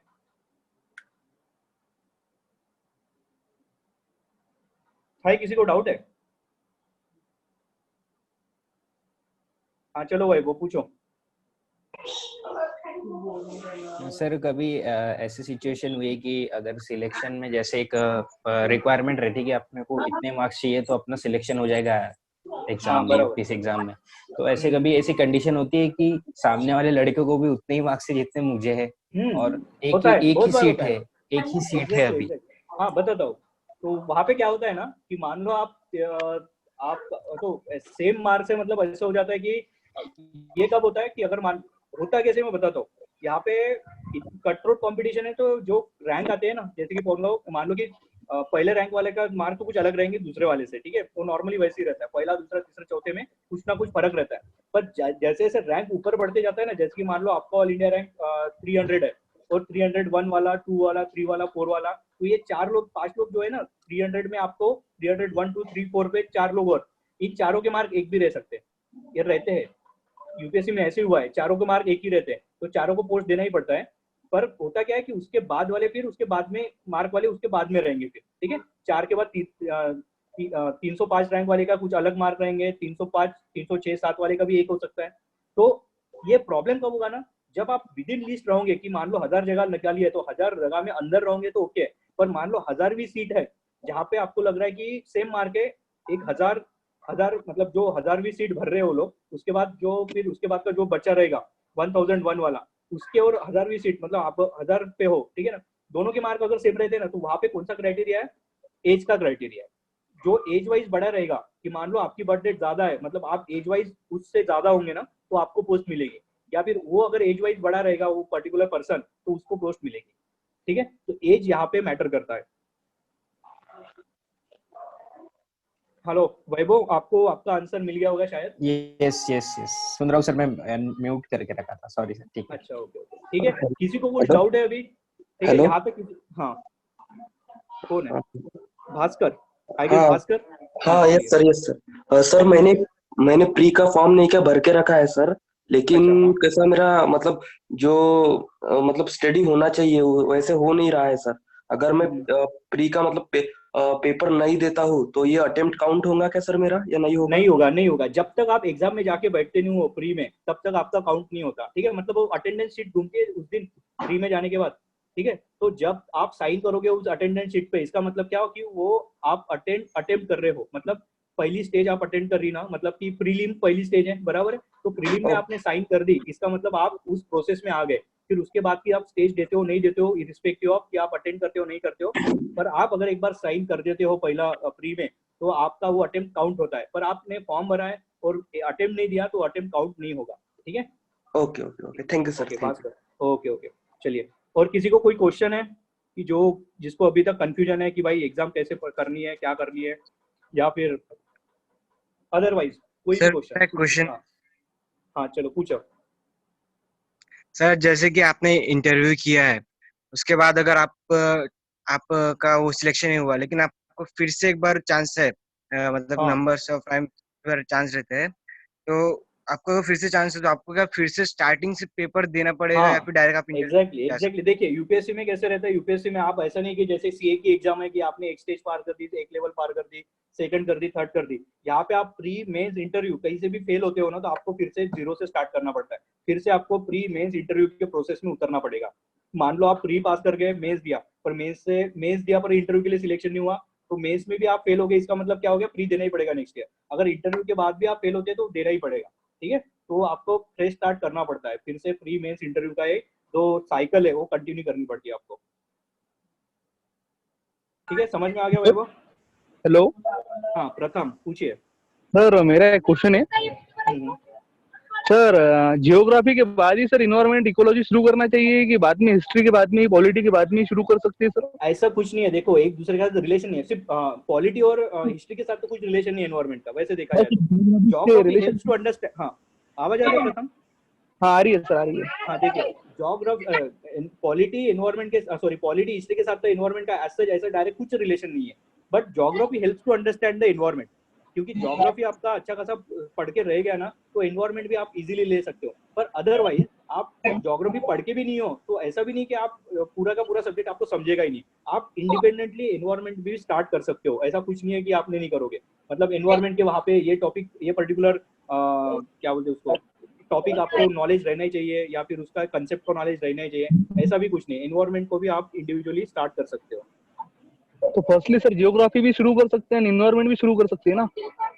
हाँ, इंडिविजुअली मैं बोल रहा हूँ ना, कि ऐसा नहीं कि ज्योग्राफी पूरा पढ़ के होना ही चाहिए कि आप एनवायरमेंट करोगे बाद में वगैरह। आप पहले ज्योग्राफी भी करो, कुछ इश्यू नहीं है, आप एनवायरमेंट भी करो, कुछ इश्यू नहीं है। दोनों आप इंडिविजुअल लेवल पे अंडरस्टैंड कर सकते हो। और इंटरलिंकेज करके भी कर सकते हैं ना सर, दोनों भी? हाँ, इंटरलिंकेज मैं तो बोल रहा हूँ ना, कि इंडिविजुअल करो या पैरेलली कर दो, साइमल्टेनियसली दोनों सब्जेक्ट पढ़ना शुरू कर दो, कोई इशू नहीं है। वो तो ज्यादा बेटर रहेगा कि एनवायरमेंट आपको ज्योग्राफी समझने में हेल्प करेगा, और ज्योग्राफी आपको एनवायरमेंट समझने में हेल्प करेगा। हाँ सर, समझ में आ गया? वो समझ में आ गया। ओके ओके, चलो ठीक है। और किसी का क्वेश्चन है कुछ?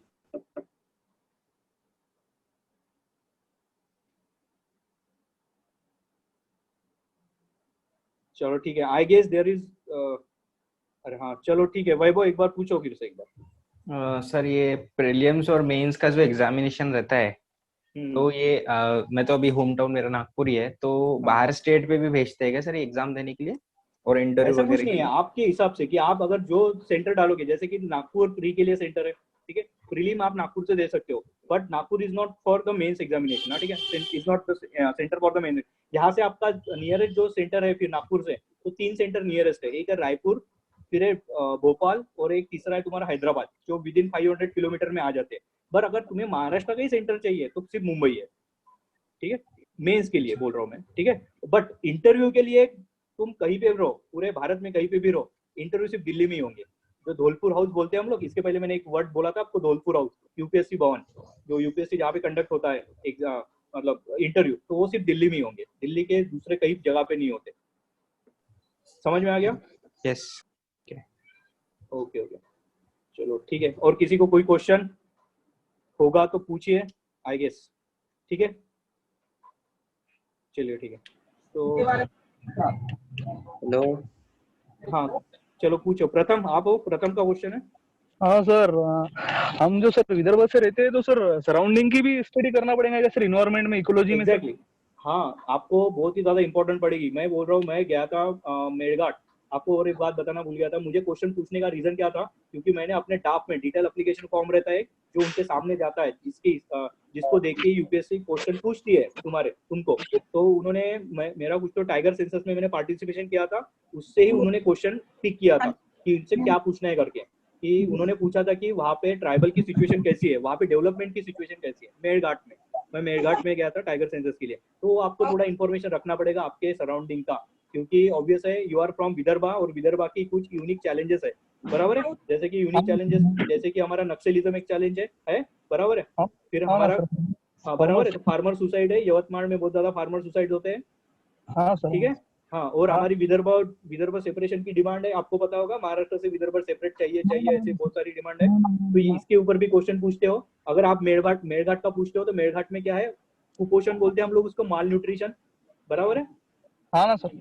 हाँ, तो ऐसे टॉपिक जो एकदम हॉट टॉपिक रहते हैं हमारे विदर्भ के, या पर्टिकुलर जो भी पर्सन जो रीजन से है, कोई अभी यहाँ पे बिहार से है, कोई यहाँ पे आई गेस कल कश्मीर से भी एक कोई तो सुन रहा था, तो जिनका जो लोकल क्वेश्चन है उतना तो स्टडी रहना ही चाहिए, क्योंकि यूपीएससी वाले आपके लोकल स्टडी के ऊपर, क्योंकि वो क्या देखना चाहते हैं, जो जिसको सिलेक्ट करना है, आपका ऑब्जर्वेशन कितना है सोसाइटी का। मैंने इसके पहले एक वर्ड यूज कर रहा हूँ आपको, कि उनको किसको सिलेक्ट करना है, जो पर्सन सोसाइटी में रह के सोसाइटी का ऑब्जर्वेशन करता है। तो सोसाइटी का ऑब्जर्वेशन करना मतलब क्या, कि आपके सराउंडिंग का ऑब्जर्वेशन करना, तो आपको उतना करना ही पड़ेगा। उसकी तो स्टडी ऑनलाइन ही करना पड़ेगा ना? हाँ एग्जैक्टली, उसके लिए कुछ बुक्स अवेलेबल नहीं है, जितना आप न्यूज़पेपर में पढ़ते हो या फिर ऑनलाइन आपको कुछ मिलता है इन्फॉर्मेशन, तो उतना भी पढ़ो, थोड़ा स्टैंडर्ड बुक आपको पढ़ने पड़ती है इधर उधर के, ठीक है। बाय न्यूज़पेपर, मैं जितना बता रहा हूँ ना कि न्यूज़पेपर इंपॉर्टेंट क्या है, ये सब चीजें ना न्यूज़पेपर में आती है। प्रॉब्लम ये होता है कि हमको बोरिंग लगती है, हमको अच्छी चीजें क्या लगती है, स्पोर्ट न्यूज अच्छी लगती है, हमको अच्छी क्या न्यूज लगती है, झगड़ा क्या हो गया, पेज 3 पार्टी जो चलती है बॉलीवुड हॉलीवुड वालों की, उनकी अच्छी लगती है, पर हम इस चीज को नहीं परस्यू करते, क्योंकि बोरिंग चीजें लगती है हमें, ठीक है ना। But UPSC point of view बाकी चीजें बहुत निग्लिजेंट है, मतलब आपका स्पोर्ट न्यूज कुछ काम का नहीं है, ये जो बॉलीवुड में हॉलीवुड में क्या हो रहा है, कौन सी मूवी आई है, ये फालतू की चीज है सब कुछ। यूपीएससी के हिसाब से ये वाली चीजें बहुत ज्यादा इंपॉर्टेंट है। That's why I am stressing on newspaper, कि न्यूज़पेपर पढ़ना कितना जरूरी है आपको यूपीएससी निकालने के लिए। रीजनल जो लेवल में जो पेपर आते हैं सर, वो पढ़ना चाहिए क्या सर? नहीं, रीजनल लेवल की ज्यादा मत पढ़ो, अगर जैसे कि कभी पढ़ो ही मत, मैं तो बोल रहा हूँ पढ़ो ही मत सबसे पहले तो, क्योंकि कुछ इंपॉर्टेंट नहीं है। हिंदू दो और पेपर जो उसमें तो सर इंफॉर्मेशन आती नहीं, बहुत ही कम, मैं तो बोलता हूँ कि हार्डली 0.01% की इन्फॉर्मेशन मिलेगी लोकल पेपर से, कुछ ऐसी अच्छी वाली इन्फॉर्मेशन नहीं मिलती। पर एक आध बार कभी कभी हो जाता है कि नागपुर एक सेंट्रल इंडिया में one of the largest city है, तो यहाँ पे कभी कभी कुछ समिट हो जाती है, कि फॉर एग्जांपल नीरी वगैरह बड़ी बड़ी इंस्टीट्यूशन है नागपुर में, तो ऐसी चीजें आपको पिक करनी पड़ती है फिर, कि ये चीजें नागपुर में हो रही है, क्योंकि कुछ ऐसे कॉन्फ्रेंसेस वगैरह भी नागपुर में होते हैं, ठीक है ना। तो ऐसी चीजें आपको थोड़ा अगर लोकल न्यूज़पेपर में आते हैं तो पकड़ो, पर अदरवाइज न्यूज़पेपर आपको भी पता है लोकल न्यूज़पेपर में क्या न्यूज आती है, कि वही आते हैं झगड़े वगैरह, ऐसी चीजें आती है, तो वो कुछ काम की नहीं है यूपीएससी के पॉइंट ऑफ व्यू से, ठीक है। हाँ, भास्कर का कोई क्वेश्चन है, भास्कर पूछो। हाँ सर, मैं बोला सर, मेरे पास नहीं क्या एनसीईआरटी अवेलेबल है, जैसे ज्योग्राफी की हो गई है, और मतलब मेन रेफरेंस बुक भी है, तो मतलब स्टडी ऐसा ज्योग्राफी की एनसीईआरटी की एक रीडिंग हो चुकी है सर, तो अभी वो जैसे माजिद हुसैन की है, तो वो बुक को मतलब वो बुक पढ़ना चालू करूँ, या एनसीईआरटी थोड़ा एक रीडिंग हो चुकी है उसकी सर? माजिद आपका ऑप्शनल क्या है, ऑप्शनल आपने चूज करा है कुछ? सर ऑप्शनल तो ऐसे चूज नहीं है सर, अभी मतलब पढ़ाई कर रहा हूँ। अगर आपका unless and until your optional is geography, don't read Majid Hussain. Literally Majid Hussain मैं भी नहीं पढ़ता, मेरा ज्योग्राफी ऑप्शनल है। माजिद हुसैन अब अगर आप जीएस नॉन ज्योग्राफी ऑप्शनल वाले बंदे हो ना, तो geography sorry Majid Hussain is useless book, ठीक है, नहीं पढ़ना। अभी बता देता हूँ मैं, ज्योग्राफी आपको पता है माजिद हुसैन कितनी बड़ी बुक है, आपके पास होगी ना? हाँ ठीक है, सर। हाँ, तो अराउंड 500-600 पेज की बुक है, मत पढ़ो उसके मत पढ़ो। किसने बताई उसके पता साथ नहीं आपको, माजिद उसके हुसैन साथ नहीं, आप सिर्फ एनसीईआरटी पढ़ो। और जीसी लियोंग करके एक बुक है, जीसी लियोंग, अगर ज्योग्राफी पढ़ना ही है ना तो जीसी ओके लियोंग करके एक बुक है, छोटी बुक है, उतना पढ़ो, मोर देन सफिशिएंट है मेंस के आंसर लिखने के लिए। मैं बोल रहा हूँ मेंस के आंसर लिखने के लिए मोर देन सफिशिएंट है एनसीईआरटी। सर। वो जीसी लियोंग हिंदी इंग्लिश दोनों में अवेलेबल है क्या? हिंदी में तो मुझे पता नहीं, क्योंकि I guess GC Leong is international author I guess, तो उसका हिंदी का तो मुझे पता नहीं उतना, पर इंग्लिश में तो अवेलेबल है। हाँ क्या? तो सर, और वो महेश कुमार वर्णवाल आता है सर, वो कैसी बुक है? महेश कुमार वर्मा? वर्णवाल, महेश हाँ, कुमार वर्ण सर, महेश वर्णवाल। नहीं, मुझे उसका आइडिया नहीं कुछ। देखो मेरा ज्योग्राफी ऑप्शनल है, मैंने जितने बेसिक बुक रखे हैं हमारे लिए, तो ये बुक्स तो अवेलेबल, मतलब कुछ काम की नहीं है। जो आपने नाम बताया ना, उसमें माजिद हुसैन सर का पढ़ना पड़ता है, पर मैं अगर आप नॉन ऑप्शनल बैकग्राउंड के होंगे, मतलब ज्योग्राफी आपका ऑप्शनल नहीं है, तो माजिद हुसैन कुछ काम की नहीं है। हम लोग पढ़ते हैं इसीलिए क्योंकि हमको पढ़ना पड़ता है, हमारा ऑप्शनल है। पर उसके अलावा अगर मुझसे पूछोगे आप कि मुझे जीएस की प्रिपरेशन करनी है, कहाँ से करूँ, मैं बोलूंगा एनसीईआरटी और जीसी लॉ। उससे ज्यादा कुछ नहीं करना पड़ता, लिटरली बोल रहा हूँ मैं, उससे आपके मैक्सिमम क्वेश्चन डील हो जाते हैं। उसके अलावा थोड़ा इंटरनेट सर्च करना पड़ता है कुछ पर्टिकुलर टॉपिक के लिए, वहां से इंफॉर्मेशन लेना और अपने नोट्स बना देना, बस दैट्स इनफ, दैट्स इनफ। मैं लिटरली बोल रहा हूँ, उतने 6-7 क्वेश्चन आते हैं जीएस 1 में लिखने के लिए, उतने क्वेश्चन आपके डील हो जाएंगे वहां से ओके ओके। एनसीईआरटी से। तो ठीक सर है, मतलब फुल फोकस अभी एनसीईआरटी पे ही रखूँ ना सर? एग्जैक्टली एनसीईआरटी पे। पर 6 से लेके 12 तक, और 12 की भी 11 की 2 एनसीईआरटी बहुत ज्यादा हाँ, इंपॉर्टेंट है, 12 की 2 फंडामेंटल ऑफ, एनसीईआरटी है। हाँ 11 की 2 एनसीईआरटी की, fundamental of physical geography and India physical करके, बराबर है, ऐसे 2 ज्योग्राफी की है। हाँ और हाँ। उसके अलावा 12 की 2 जो इंपॉर्टेंट एनसीईआरटीज है, एक है ह्यूमन ज्योग्राफी करके एक है, ठीक है, और एक इकोनॉमिक ज्योग्राफी करके एक है। तो ऐसे 2 एनसीईआरटी बहुत ज्यादा इंपॉर्टेंट है मेंस के पर्सपेक्टिव से। जो मैं बोल रहा हूँ ना कि मेंस के आंसर लिखने हैं आपको एनसीईआरटी से, वो मेंस के लिए वो 12वीं की 2 एनसीईआरटी बहुत ज्यादा इंपॉर्टेंट है। ओके, ठीक है, अगर सर मतलब अगर अपना ऑप्शनल नहीं है तो फिर ओनली एनसीईआरटी और आपने जीसी लियोंग बताया उतना काफी है ना सर? काफी है, काफी है, मैं बोल रहा हूँ ना काफी है। मैं खुद ही नहीं पढ़ता हूँ बाकी बुक, कुछ बुक नहीं पढ़ता, इधर उधर के नोट्स भी नहीं पढ़ता, एनसीईआरटी पढ़ता हूँ, दैट्स इनफ। ओके, अगर ऑप्शनल है तो फिर पढ़ना चाहिए उसको, माजिद हुसैन ऑप्शनल के को। लिए पढ़ना पड़ता, थोड़ा इंसाइट आने के लिए, क्योंकि वो उन्होंने अच्छी खासी बुक बनाई है। Majid Hussain sir also I guess Allahabad university के बड़े प्रोफेसर रह चुके हैं, उनकी बुक इंडिया वाइड पूरे चलती है, सभी लोग रेफर करते हैं जिनका ज्योग्राफी एमए वगैरह या फिर बीए वगैरह करते हैं इससे। पर अदरवाइज आपको वो बुक कुछ काम की नहीं है, अगर आप ऑप्शनल नहीं है तो आपका। ठीक है, okay okay, thank you sir, thank you. ठीक है, ओके। किसी को प्रॉब्लम है और, हाँ किसी को कुछ क्वेश्चन है और?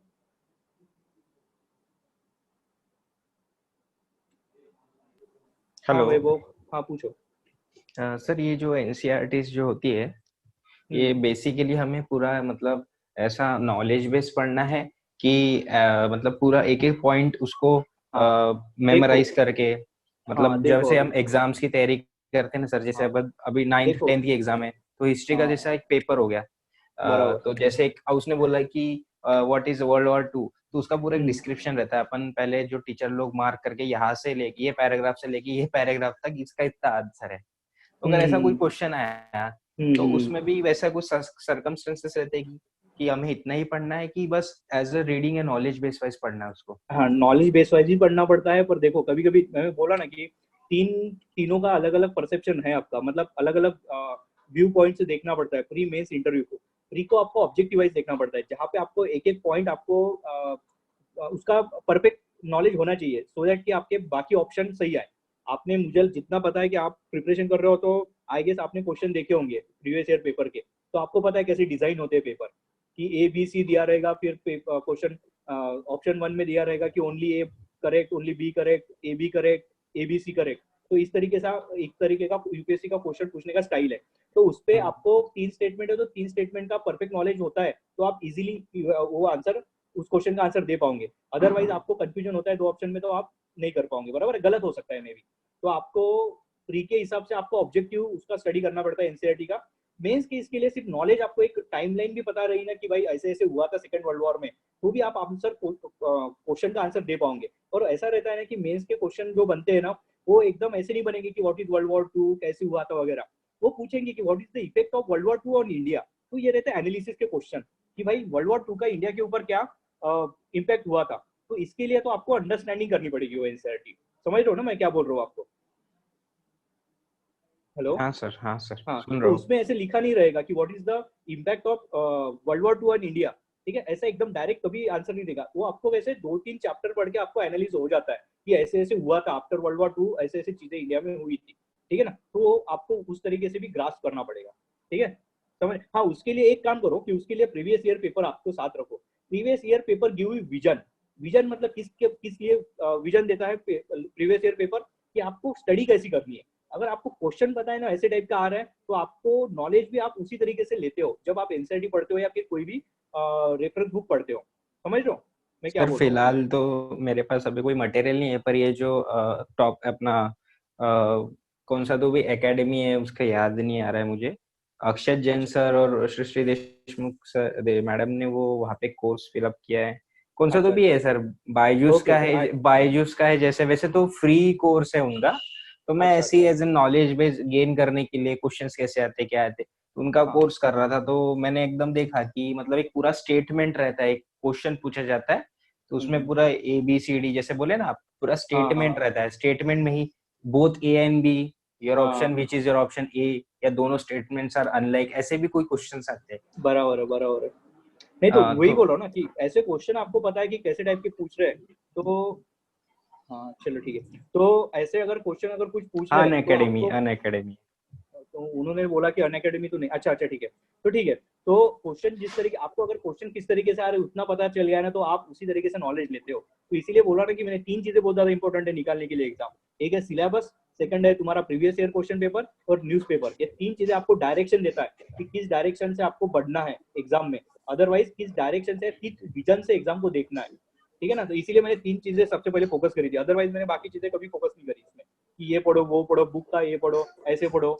वो 3 चीजें आपने रिलीजियसली करी ना, तो आपको समझ में आ जाता है कि एग्जाम कैसे निकालना है। बिलीव मी, मैं बोल रहा हूँ ना कि ये 3 चीजें मैंने पहली बार नहीं की थी, पर उसके बाद करनी शुरू करी तो अपने आप एग्जाम निकालनी शुरू हो गई, इंटरव्यू तक पहुंच गए, ठीक है ना। समझ आ रहा है क्या बोल रहा हूँ मैं? हाँ सर।